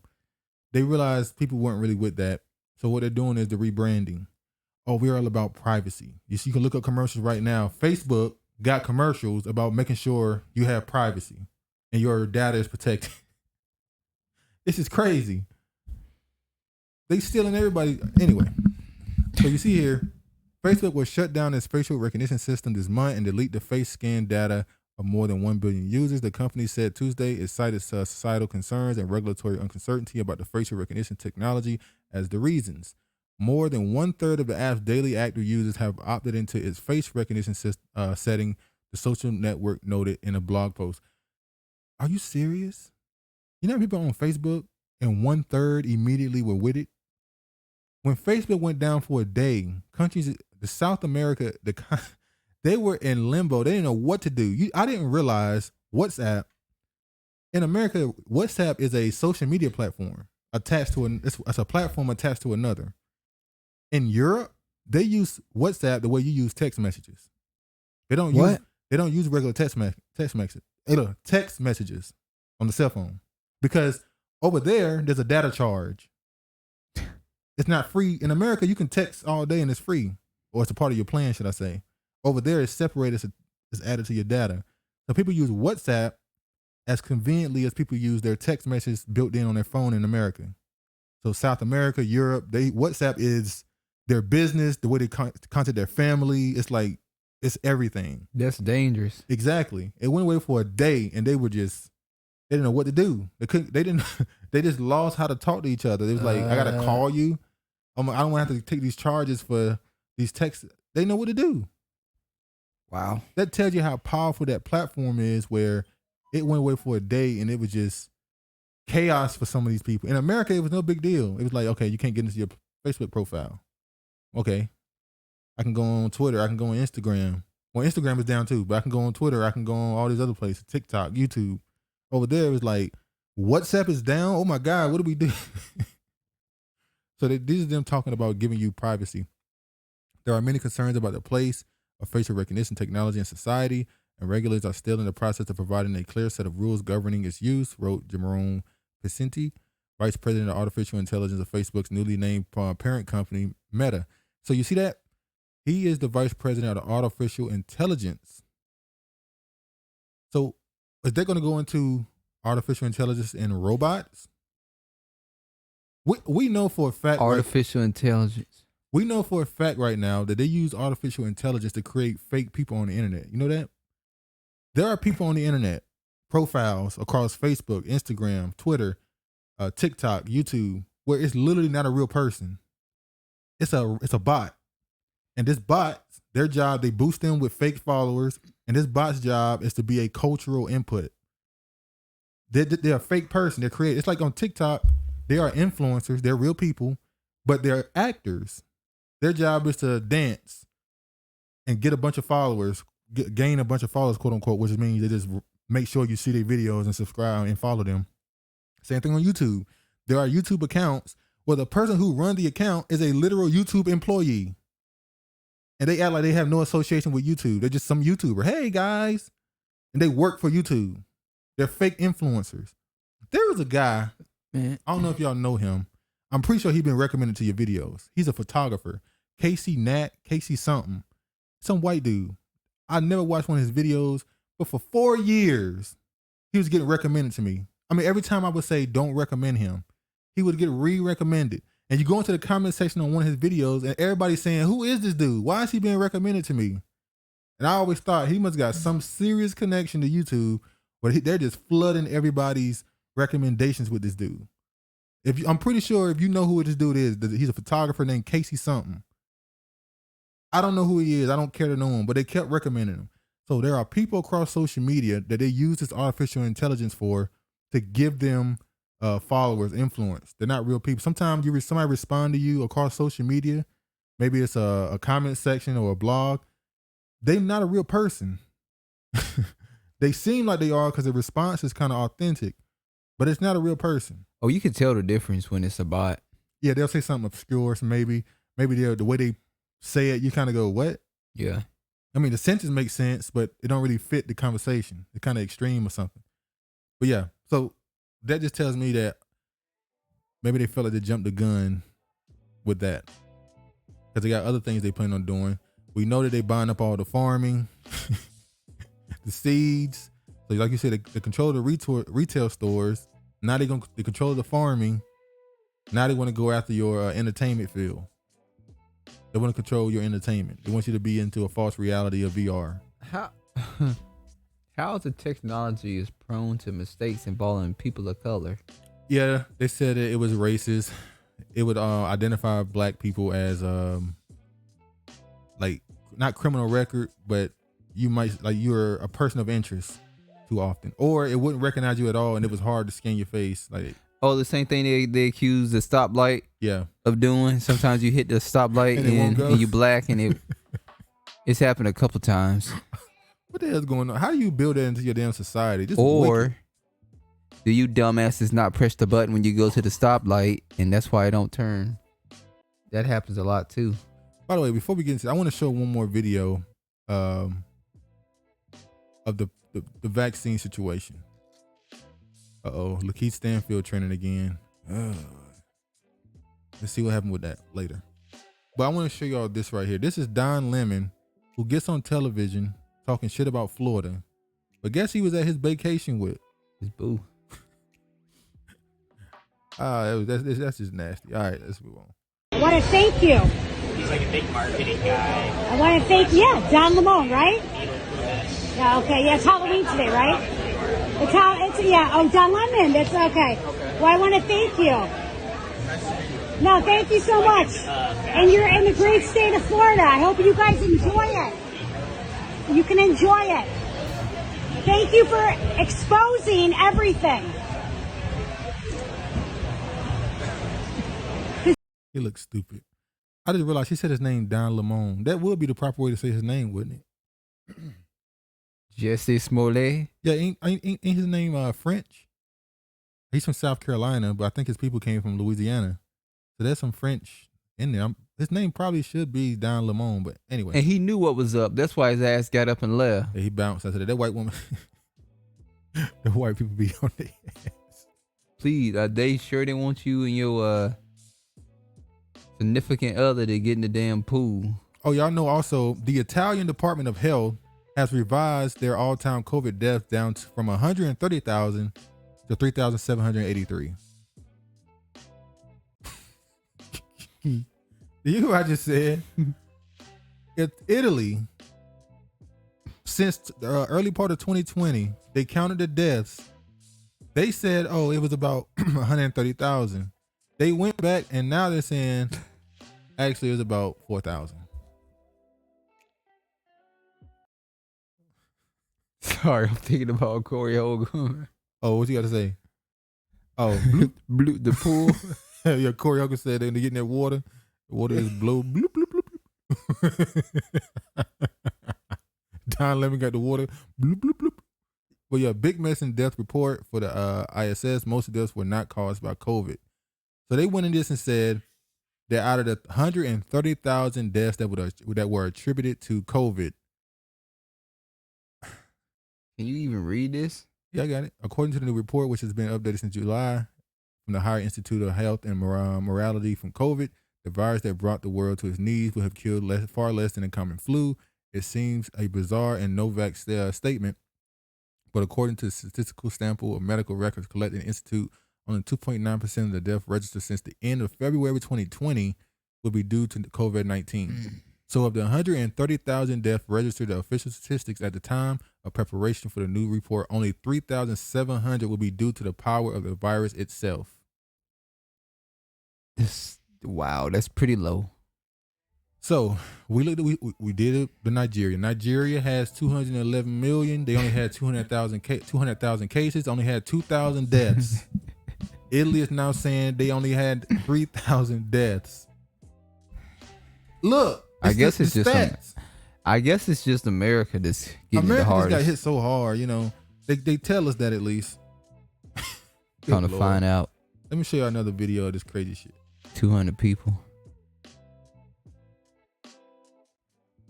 Hold on. All right. Now this is where it gets kind of scary.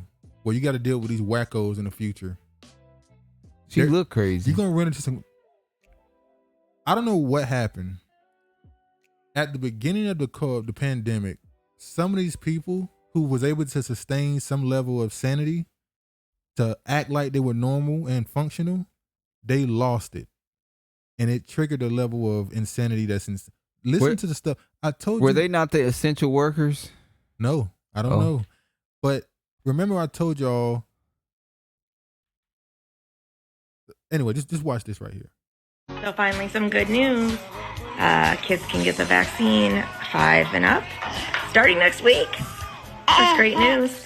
And as soon as these guys can get it too, all bets are off. You anti-vaxxers, all bets are off. This woman is a nut. That was funny. That was all bets are off. But she still smiling. That made me feel like she telling me we coming for you. Yeah, listen. Keep going. All bets are off. Yeah. If I can spread it like unknowingly after that, I'm gonna sneeze on you. A lot of you. A lot of you. All bets are off because we're all done. We're all done with you. So as soon as these guys can be safe, screw the rest of you. Screw the rest of you. Because we're done. We're done. She's fucking psycho. Yeah. No more kind liberal here. Done. Sad thing is some of your kids will die, but I hope they don't. Maybe they'll just take your kids from you. That'd be good. Oh, like I can't say that. Bruh. That's a level of crazy. She's sitting there with us. She's smiling and talking to you at the same time, telling you that we're gonna kill you. We're coming for you. We're gonna try to kill you. If you sneeze, but you gonna get your ass beat. Yeah, she gonna get her ass beat. She know better. She know niggas don't have a problem with popping. But here's the thing: she's not talking about the niggas though. You know who she's talking about? Talking about those white Trump supporters. Those right wingers. Mm-hmm. By the way, I want to show y'all this. Why did CDC change its definition for vaccine?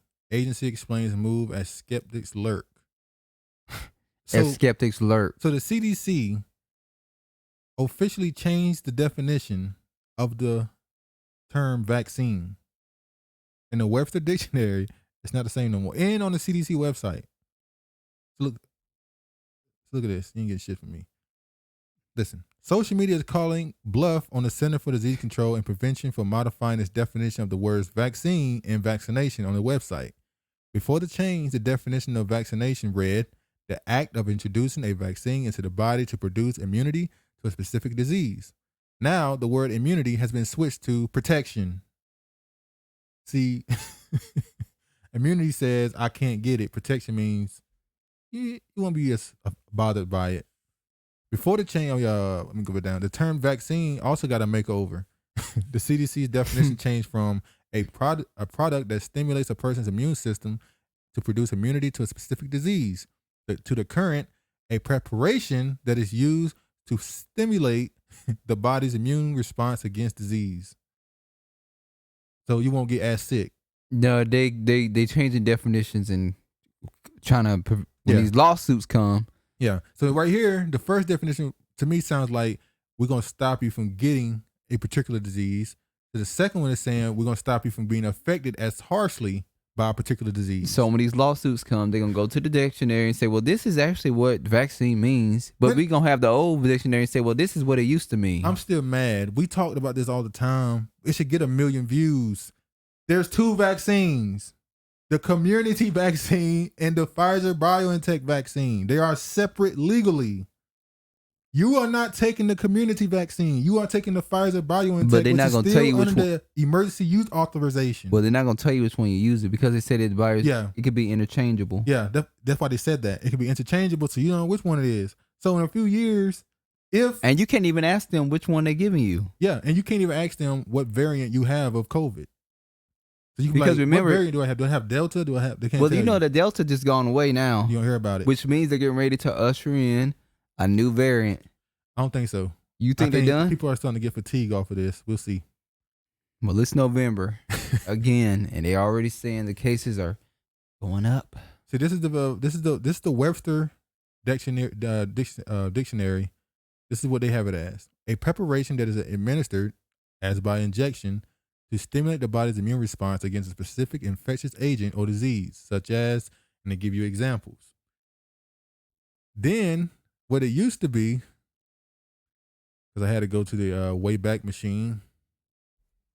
All right, this is the old one. A preparation of killed microorganisms, living attenuated organisms, or living fully virulent organisms that is administered to produce an artificially increased immunity to a particular disease. Well, I know which definition I would use if I was in a court of law. Let me tell you this. They changed the definition of racism. I remember I used to get on arguments all the time in comment sections. They've changed the definitions of a lot of words. I used to debate so much when I was in my teens. I used to debate so much in comment sections that one day I looked at the word racism because I was arguing with some white person again, and I realized they changed the definition to any person who feel like they're better than somebody at anything based on race. And I said, wait, what? That's not the definition they had just a month ago. So they changed the definition of a lot of things. You got to screenshot stuff. No, it made me realize, I understand now, when I used to see videos or pictures and see people with 1,000 books behind them, I'm like, why you got all those books? You can just get it offline. Now I understand. You can delete an article. We've had that happen. You can literally go to an article and take a whole paragraph out. We've seen that happen. But you can't delete my book on my shelf. Yep. See, I understand now why people want physical copies of things. They literally want to have a library. I want it in my hand so that you can't delete it. It exists. Because after a while, they be going to the library and getting the books off the shelves, preventing you from reading those books. And we know that the books you really want, they charge you thousands of dollars. There's a book we wanted about the Black history that somehow a person from Yale or Harvard, one of the two, wrote it. And it's only a book you can get if you go to Yale or Harvard. The book costs like $5,000-$10,000. And it's like, why would you charge that much for a book? Almost like this, you want only a certain segment of society to have access to it. But you know, we need somebody with some money to purchase one book and then go and make copies. But that's too dangerous, I guess. All right, next thing. Finally, I guess, U.S. mandates vaccines or tests for big companies by January 4th. They finally did it. Why after the holidays? We'll get to that. So if you remember, just 2 months ago, they brought out that there were these mandates. And everybody was saying there's a mandate, we got to do it. And it was like, it's not on file. There's no law. There's nothing. It doesn't exist. Nothing on the books. You kept hearing these Republicans say, oh, we have our lawsuits prepared. And you go, they haven't filed them yet because ain't no thing on the books yet. Which means they are waiting. Or, well, they should be coming out. They should be coming out saying there is nothing on the books, so you don't have to do this. Exactly. So now they've officially done it. It's on the file now. The lawsuits are already coming. You now, if you have a company, private company, which is not even, president don't have the power to do this. But if you are a private company with over 100 employees, you have to get them vaccinated, fully vaccinated or test. They keep saying or test, but you will be fined. Now the fines are what's crazy. So this is another way to make money, huh? Exactly. It's all about money at the end of the day. But when you read this, now this is another article. It said Biden sets a hard deadline for vaccine mandates. He didn't really set a hard deadline. You see here the big picture. Department of Labor, Occupational Safety, and Health Administration, OSHA, will enforce the COVID-19 vaccination and testing emergency temporary standard, which affects about 2/3 of all U.S. workers. Details: employees with 100 or more workers must implement a mandatory vaccine program and or mandate weekly testing and masks for those who refuse the vaccine. 2 doses of either Pfizer or the Moderna shots or 1 dose of Johnson & Johnson vaccine will be acceptable. OSHA will largely rely on complaints to investigate violations, the administration official said. So snitches. Well, we know who those are going to be. Fines for violating the vaccination around rules could start at $13,653 each and go as high as $136,532 per violation if employers are found to be willfully non-compliant or repeat offenses. The amounts are in line with the violations of the rules of the agency enforcers. So basically, if you are a person who runs a company and you say, I ain't doing it, they're going to hit your pockets per violation. I can just imagine that crazy woman we just saw. Oh, yeah. Well, she's not trying to snitch on you. She's trying to get you out of here. Coughing in your face is the no. No, boy, fucking it. Boy, fucking nah, it. even when she's down, you keep going. I'm sorry. But you see, employers could also give paid time to workers. Look, listen to this one. Listen to this one. Employers should also give paid time for workers to get vaccinated or recover from any side effects. Companies are able to bill employees for COVID testing, however. So if I take the shot and an ailment come my way, I get sick, I get some problem with my heart, anything, they have to pay me, they have to give me paid time off. So they're literally knowing that this could happen, still trying to force you to take it.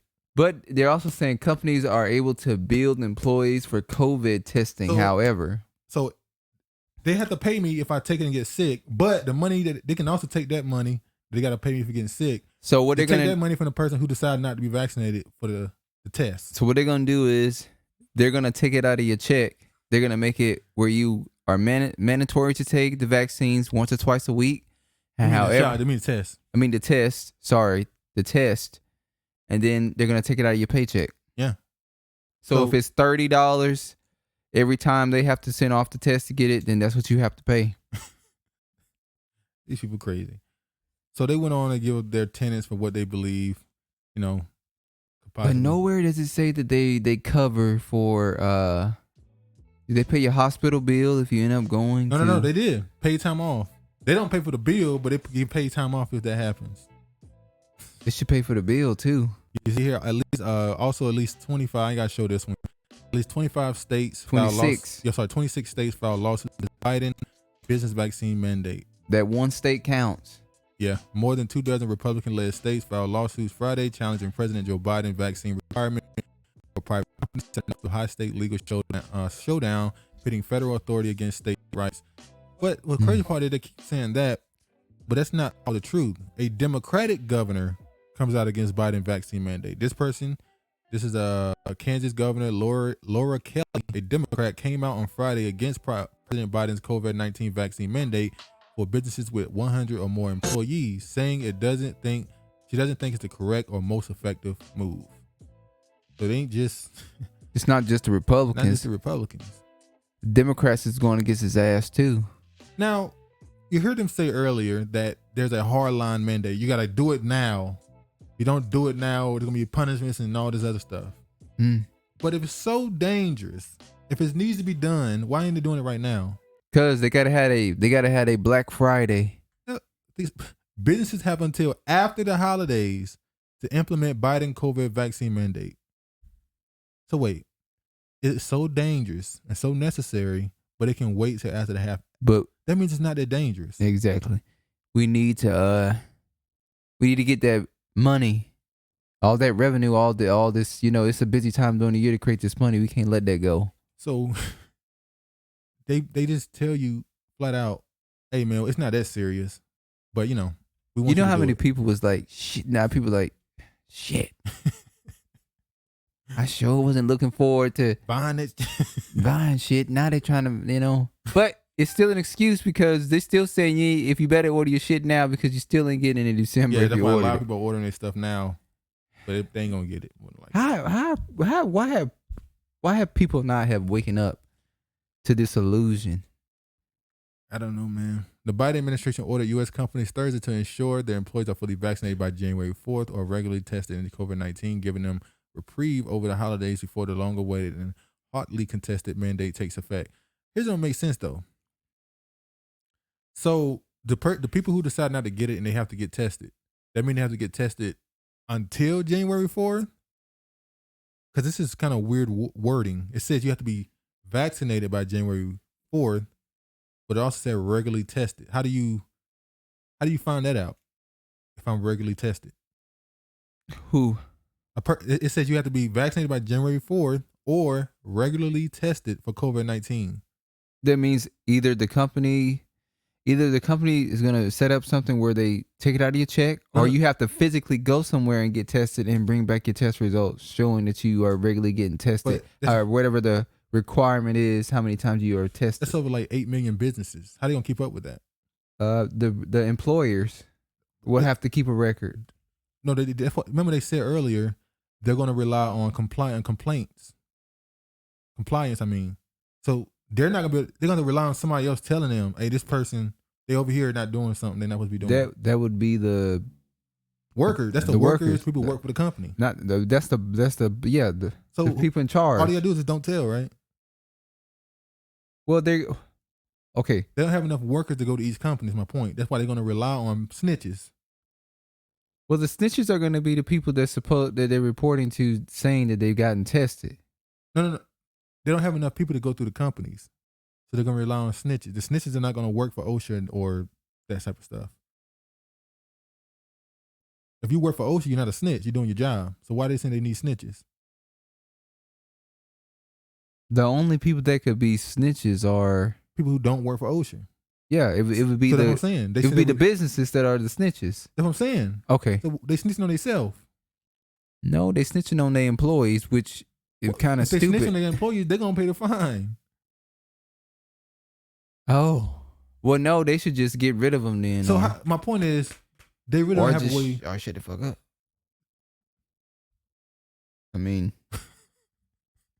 some businesses are going to be like, yeah, they're getting tested. Yeah, that's what I'm saying. Are they really going to be able to actually go through with this? Or people just going to ignore it at some point? Like, all well, right. you know what they're doing?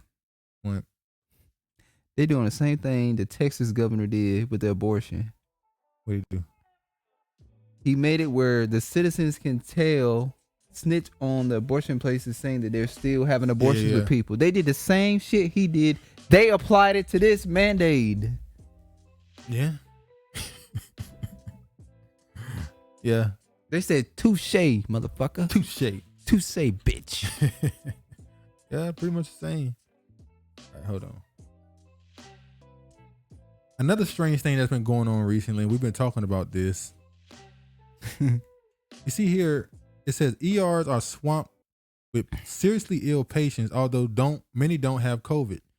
Now, when you read through this article, they tell you that people are coming in with more severe cases of things that are not COVID. So people with heart problems are coming in with further difficult situations, cancer, they're further along. So all their ailments or injuries or illnesses are worse. I wonder why. But when you read the article, it's almost like they're making the excuse that, well, people haven't been able to come to the hospital because they're more clogged up. So now all these injuries are just happening all at once. So you have to expect people to have held on to their stroke and waited and then had a stroke and came in with a worse form of it. It don't make sense. Now, can't hold on to a stroke. We also been talking about in the area. I have this app on my phone that tells you around the crimes in the area. And this is Seattle, so there's a lot of people pulling guns on people, prostitutes beating on people beating on prostitutes and stuff like that. Burning garbage cans. Yeah, burning garbage cans. Pulling out machetes and knives. But one of the things that happen 3-4 times a day is car accidents. Every day there are 3 to 4 car accidents that are injury inducing. And I'm wondering, are car accidents just rising around the country? What's going on with people just getting in car accidents? If you look, there's articles telling you that it's on the rise. Car accidents have been on the rise since last year. I wonder what they have taken recently that would make them get in a car accident. I don't know. Something has got them stroking out while they're driving. Man. Something strange is happening. Hi, YouTube. So when you see this right here, they went through all the things they believe might be affecting it. They kind of danced around it. They wouldn't say it. Like we dancing around it. Yeah, but we dancing around it righteously. They lying. We ain't lying. We got people reading between the lines. But yeah, I just want to get it out there. The car crashes, man. Look that up. There's some crazy stuff going on with that. But wonder what it could be. What could it be? I'm gonna jump into this story right quick. This is a quick story. Ashley Biden. A few months ago, once again, we talked about Ashley Biden. We talked about Joe Biden and his weird relationship with his daughter, and the allegation that a 12-year-old girl put towards him, where she said that he inappropriately touched her while she was at the White House. I know y'all remember the infamous video, the little girl at the White House. Yeah, the little girl at the White House, and she jumped for no reason and looked around, and we wondered why she did that. She said that he touched her inappropriately. And he also was whispering in her ear. Yeah, was talking in her ear and stuff. Well, Come on, man. As far as his relationship with his daughter, Ashley Biden, she said in a diary that she didn't know if she was inappropriately touched when she was young, but that she had a sexual addiction and drugs. Now, remember, there was a woman on YouTube.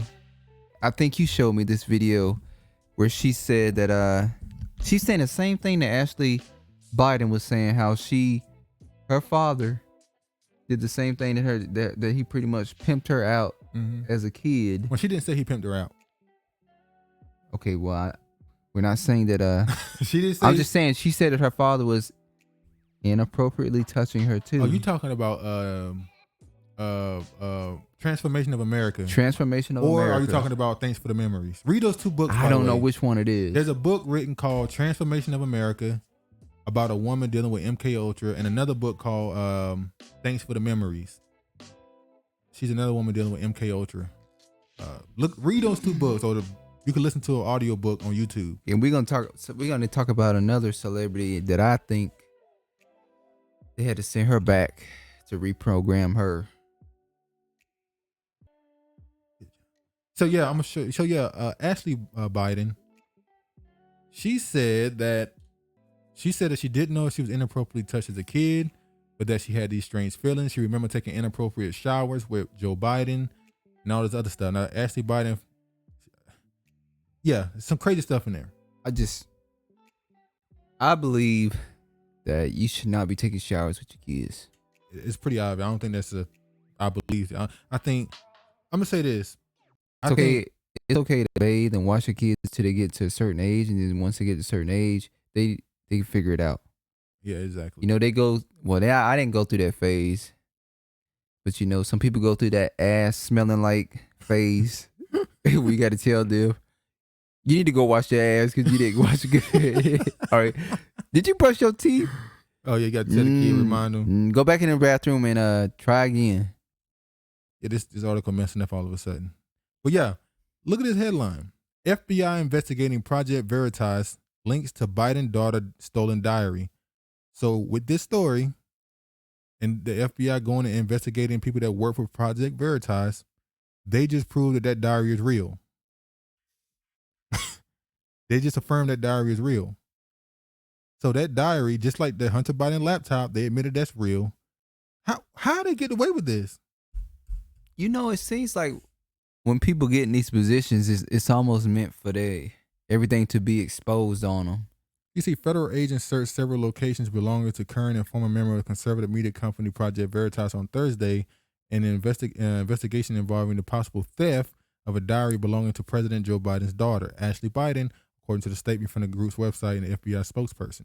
An FBI spokesperson confirmed to NBC News that the court authorized law enforcement activity took place at the address associated with Project Veritas in Mamaroneck, New York. I don't know what it is. And another address in East 35th Street in Manhattan. The conservative group confirmed in New York Times reported that the investigation involved allegations of a diary belonging to the president's daughter had been stolen. Portions of the diary were published online by the conservative website about 2 weeks before the 2020 election. The Times cited two sources briefing on the matter, reported that the Justice Department had been investigating the case since October 2020, when a representative of the Biden family reported that several of Ashley Biden's personal items had been stolen in a burglary. So it's real. So somebody stole her diary in a burglary? And it was published. Some of it, at least. Why would somebody steal her diary in a burglary? Almost like it was somebody took it on purpose. Sounds like somebody wanted some dirt on them, and they it's like an FBI CIA agent not snuck in there. They went in there, took some things that they were gonna need in the future. Exactly. But yeah, now we get into what this pandemic thing to me is really about. If you've been listening for the past year, I say since last year, late last year, you hear a lot of people who are environmentalists or green people. They would say stuff like, the carbon emissions have been down since the pandemic started, and how we need to have an annual pandemic so that we can help, quote unquote, save the planet. And this just showed me that all of this is really just a scheme to create a government to control everybody's moves everywhere. I'm going to show you this right here. And this is going to tie into some other things that have to do with what's going on here. Canada has pledged to reduce methane emissions. Here are some of the ways to get there. But when you go down to agriculture, it says nearly 30% of methane emissions come from the agricultural sector, where methane accounts for more emissions than any other GHG, according to Canada's greenhouse gas inventory. Cattle burps make up a significant portion of these emissions. Yes, we mean burps, like like somebody burping. A researcher with Agriculture and Agri-Foods Canada, who is exploring ways to reduce the emissions, says roughly a third of all GHG emissions from the agricultural sector come from the digestive activities of cattle. That's more than 3% of Canada's overall GHG emissions. So farts. That's cows. I thought it was a natural thing to burp and fart. So now they're saying that the animals are polluting the planet. The animals been farting and burping for the... So this goes into this right here. Hold on. So are when we fart and burp, are we polluting the planet too? According to them. You see this right here? A tax on red meat is imminent, researchers say.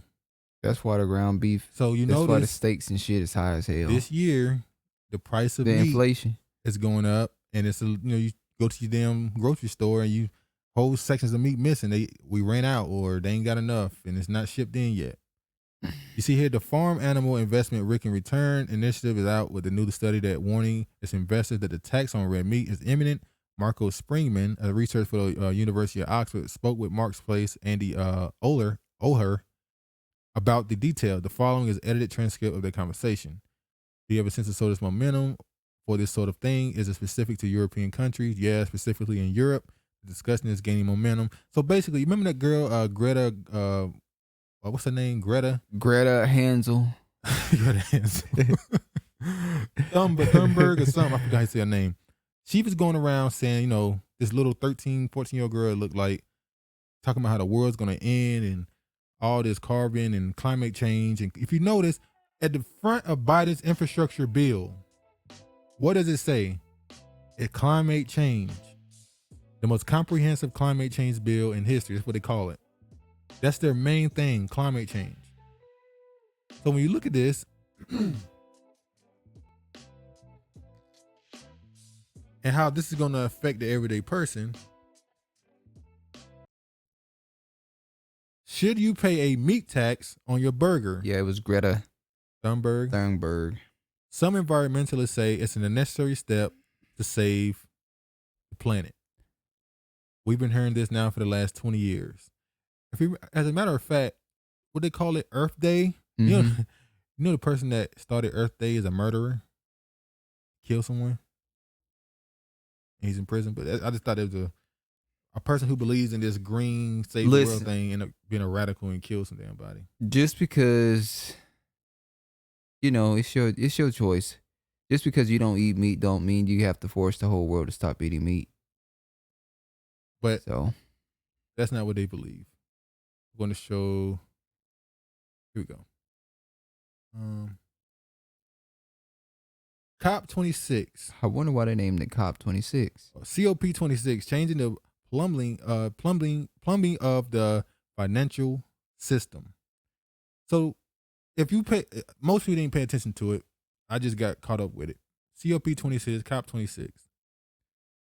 This was a bunch of bankers, CEOs, politicians got together, the richest people, and devised a plan for how they want the world to work the next decade. They came together and said that they want to push a climate change or green economy, as they call it. This shit is crazy. What these people did was come together and say, we're going to decide where the money goes and what we invest in. And what you eat. So oil, meat, everything. If you're trying to get into a certain business, but we've decided we don't want to do it no more, you will not be able to get a loan for it. So bankers were there. So you see here, follow the money to net zero. Net zero means zero carbon emission. Not carbon. Zero. I meant greenhouse gases. But listen, follow the number money to net zero.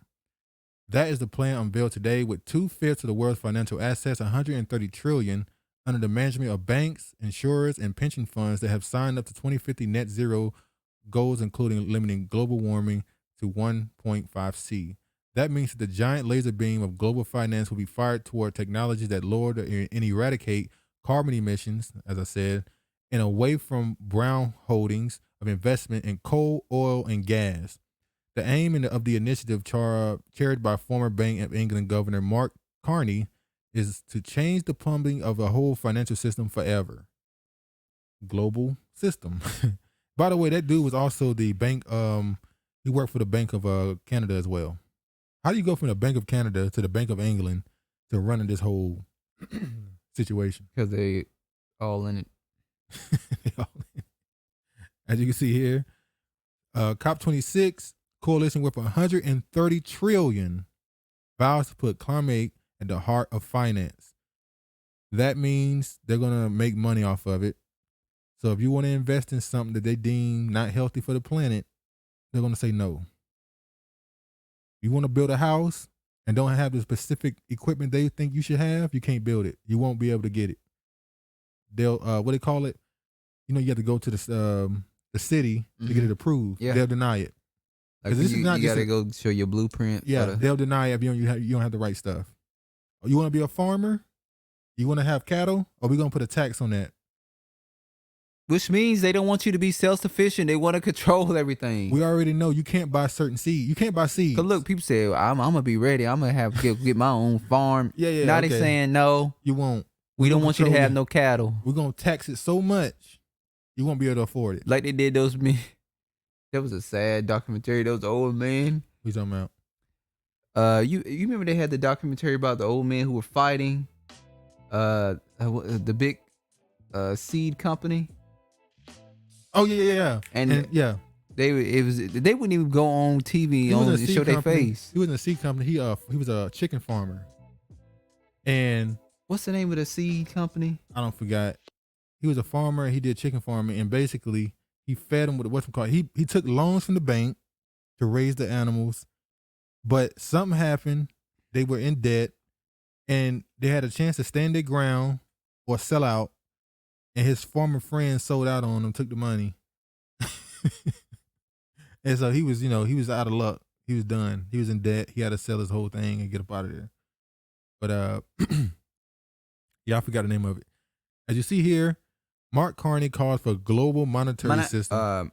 Monasto. Yeah, Monasto. That's it. That company basically drove people into debt and destroyed friendships. Yeah, I'll never forget. The guy said it literally destroyed a friend. I think he said he was friends for 30, 40 years. But he had either they could stand their ground, but or take the money. Them standing their ground was literally draining them. They was draining them of money. So the dude said, "F it, all right." They were just holding up in court. They had a lawsuit, and they could either settle or stay in the lawsuit. And his friends settled because I think Monsto is the only seed company that you can use. I think it's in a certain part of the country. They're the only one you can use. So they couldn't step out and use somebody else. So he just tapped out and left his friend hanging. He was like, "I'm sorry, I had to." And I think he lived the next farm over, so right next to him. It's like every day you go past that farm, you just go, "Fuck you." But you see, Carney calls for a global monetary system to replace the dollar. Look, man, these people got plans for your life. So we're not trying to discourage. Is it really? It's pointless, kind of pointless to become a farmer if they're gonna tax the hell out of you, and eventually you're gonna end up. Well, we'll see how far they get with it. This is the beginning stages. We'll see how far they get with it. But yeah, it ain't looking. Yeah, people been promoting grow your own food, grow your own stuff, get your own farm, and then now it's like they're like, we got something for y'all too. Damn shame. Damn shame. But look what this is. Boris Johnson. He is the Prime Minister of the UK. He said government can mobilize billions to fight climate change, but the private sector can mobilize trillions. So is he admitting that corporations are more powerful than governments right there? Yeah. Today's commitments at COP26 will deploy 130 trillion to build the global green economy of the future. Like, how don't people get that there's going to be no, it's going to be no such thing as ownership, a country. It's going to be a one you won't government. How they said, it said you won't one own government. How they said you won't own anything and you'll like it. That's why they building all these apartments. That's what I said. They were buying up all the houses and building apartment places for you to live in. Like I keep saying, go to any movie you could think of that's a futuristic movie. Where do everybody live? They live in apartments. They live in apartments. They've been telling you this in the movies, getting you prepared for it in the movies forever. Every movie you could think of that has anything to do with the future, they live in small, cramped apartments. How you in the future and things look dirty? Things look older, actually. Yeah. You in the future, but it look old. Because it's poverty. You're going to be living in poverty in apartments. Which is funny because the same thing as in 1984. But that book, oh well. Anyway, next topic. This is a crazy story I want to talk about. This story don't make sense. Very strange story. Come on now. Don't start. Okay. Y'all see this? Yeah, I think you can see this. Illinois mom arrested after her 5 children died in a house fire. Now, when you read that, that's right. That's sad. They seem like they're blaming her immediately. Sabrina has been charged in connection to with the deaths of all her kids on the morning of her 34th birthday. An Illinois mother has been charged with 5 counts of endangering the life and health of a child after all 5 of her children died in an apartment fire in August. The tragedy took place on the morning of Sabrina's 34th birthday. That's the name of her kids. Perished when their home in the East St. Louis, Illinois, was engulfed by fire around 3 a.m. on August 6th. Authorities say their mom, Sabrina, left the children unattended, according to the St. Louis Post-Dispatch. The father maintained that he and his wife were in the same apartment. The family of 8 had all been living in the one-bedroom unit together, but Mr. Dunnigan and his wife stayed in a separate area in the rear. That's her, unfortunately, crying at the funeral. He said that he and his wife, who was blind, were supposed to be watching the children while his daughter went out, but they fell asleep. The couple was spared from injury when they escaped from the second-floor apartment, but they were unable to save their youngsters from the blaze. Sabrina, who had gone out to pick up her boyfriend from his job, returned home to find the apartment ablaze. Reportedly suffered burns when she tried to go in and save her children. 4 of the kids died at the scene, and the 5th was transferred to the St. Louis, Missouri hospital, where she later died. Okay, why are they trying to do this to her? She's done lost all her kids. She's done lost all she can lose already. Why do they want to take the rest away? Meaning herself. She don't have nothing left. So apparently, she left the kids with the father. They left him with her father and his wife. His wife is blind. Yeah, and they was in the back of the unit. But they I guess they fell asleep. They woke up. The fire had started. So how is she to blame if she's not there? Now, they're saying she left the kids in danger. I would imagine they're older. Maybe they're just they feel like they're too old. How does she leave them in danger? I agree. How did she leave the kids in danger if she left them with her father and his wife? They went to sleep. A fire started. They got out. She got there and tried to go back in, even suffered burns. But an even crazier thing about this is the owner of the apartment building is a former cop.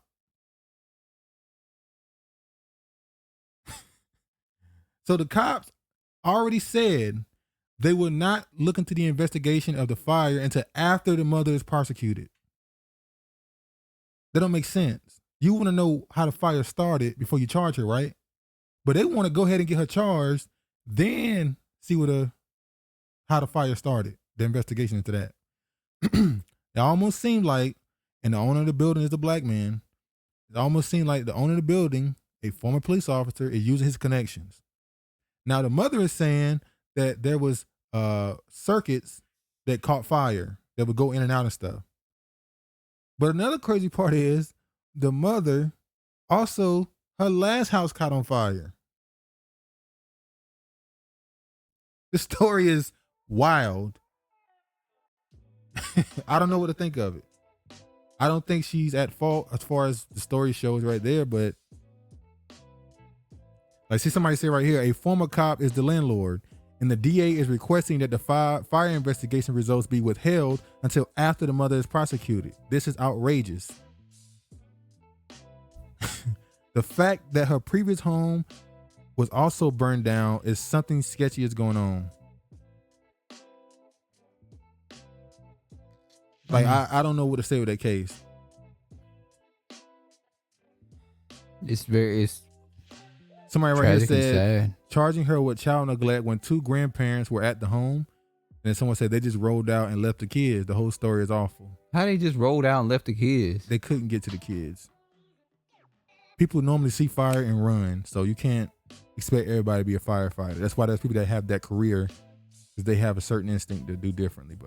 And apparently the apartment doesn't have smoke detectors. Yeah, it's another thing. That's illegal. You have to have smoke detectors. Well, that's the thing. They said that's easily provable. You can just go there and just look. See, the other apartments, do y'all have metal detectors? I mean, that's a metal detector. Smoke detectors. The whole story seems crazy. I don't know what to think of it. I just thought this story was wild. It's unfortunate, very tragic story. Unfortunate for the whole family. Everybody gonna have some guilt on them. The mother's gonna feel like, oh my God, what the hell? I couldn't get in to save them. The grandparents gonna be like, I couldn't help my own grandkids. And yeah, it's a very unfortunate, tragic story. But it's crazy at the same time. I'm definitely gonna keep track with that one and see what happens in the coming months. Because there's no way that story is not gonna come out with some crazy twisters in it. Another story. Black Panther, Wakanda Forever shutting down production of Letitia Wright recovers from onset injury. Now didn't they say this happened in August? Yes. But why are we now just hearing about this? Now, what else has happened in a couple months ago? She was talking about the vaccine. So my theory is they sent her back. They sent her back to get reprogrammed so she shut the fuck up. Now, also, they finally admitted that she's the main character of Wakanda Forever. She is going to be the main character. So the storyline was centered around her, which we said it would be. Yeah. The movie has spent the last 2 months shooting around the injured actors. Now, they said they're not going to start back until early next year. So the problem is she came on set opening her mouth about something that they didn't want her opening her mouth about. And they're like, okay. The Marvel... Go ahead. I feel it's very strange that a person, I'm not going to say she's an anti-vaxxer or that she was against it, but somebody who was being vocal about it. According to them, she was against it. Well, she was against it on the set. She just magically get injured. And it's so severe now, she can't even work. And how I know nobody knew about the fact that this happened to her since August, because just my opinion, who does movie and TV reviews, he never brought it up that she was injured. So almost like she's not injured, they're replacing her. They're replacing her. We're not even go that deeper into that one. Almost like they doing some clone. Is there a clone? Well, we on our conspiracy shit thick right now. But I'm riding with it. Let's go. Because that don't make sense. Yeah. She randomly get She injured. had to go back and go, zzz. They had a, zzz. Vaccine good. Vaccine good. Starting to lose my voice. Now, she come back and she has a totally different opinion on this thing, or she don't talk about it no more, then we know what's up. The Marvel feature Black Panther Wakanda Forever is temporarily shutting down due to the severity of the injury sustained by star Letitia Wright. Sources close to the production tell the Hollywood Reporter. Wright was injured in late August while the film was shooting a sequence involving a stunt rig on location in Boston. At the time, Marvel Studios said Wright's injury would ultimately not impact the shooting schedule of the film. After the injury, Wright left for London, where the star has been since. While the production shot around her character Shuri, the sister of Black Panther T'Challa, Wright Shuri became a fan favorite breakout in the 2018 blockbuster, which grossed $1.3 billion and won 3 Oscars. When star Chadwick Boseman died from cancer in August 2020, the character was elevated as the lead of the sequel. What I got from this is they're just admitting this publicly now as well. Wakanda Forever has been filming mostly in Atlanta for the last 2 months. Director Ryan Coogler is said to have shot all footage that his crew was able to without Wright. Sources said the production is taking the hiatus to reconfigure the shoot to get things back on track for early 2022 restart. The shutdown is expected to begin the week of Thanksgiving. Letitia has been recovering in London since September from injuries sustained on the set of Black Panther 2 and is looking forward to returning to the work early 2022. The representative for Wright said at the statement of THR, Letitia kindly asked that you keep her in your prayers. Movie already pushed back the release of Wakanda Forever in October, moving it from July 8, 2022 to November 11, 2022. 11? 8 to 11? Come, y'all. 8 to 11? Come on, man. All right. At this time, Insider said that the new release date remains intact. Yeah, there's some fugazi shit going on with that. 8 to 11? Lydia out of here. Like how that woman just said, that white woman, she said. Oh yeah. Well, how did she say it? She said we're done. You're done. You're done. Lydia, we know you're done. I'm vaccinated. We're done. We're just done. All right, let me show you this. Oh fuck. Tyler Perry about to ruin Sister Act 3. Madea is gonna be doing the damn choir. Tyler Perry says Sister Act 3 is going to be just what the country needs. Oh, Whoopi Goldberg. Okay, Whoopi Goldberg is reprising her role. So let's see what they got to say. Let me just.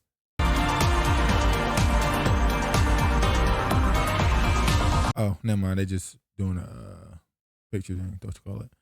In an interview on The Hollywood Reporter, Perry confirms he is producing the film and that Whoopi Goldberg is excited to return 3 decades after the sequel.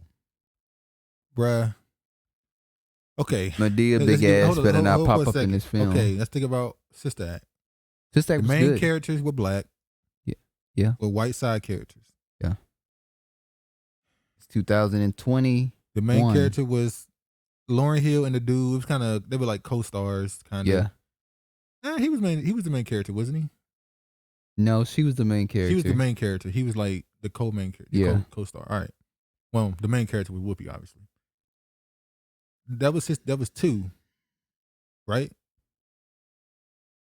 Because he was already in the deep at that point. That's when they had the whole thing where they put a little hip hop into it. Yeah. Now 3, how far do they go? I already know. Remember, they're supposed to be nuns. It's a church. How far they go? Are they going to include you know who? The alphabet.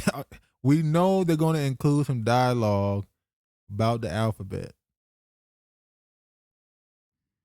Tyler Perry is not the right person for this. I'm gonna say it. I know y'all like, Travis, you I support Tyler black people, but we're gonna talk about some Tyler Perry TV shows and movies soon. I know we said we're gonna do that like 2 months, like a month ago now.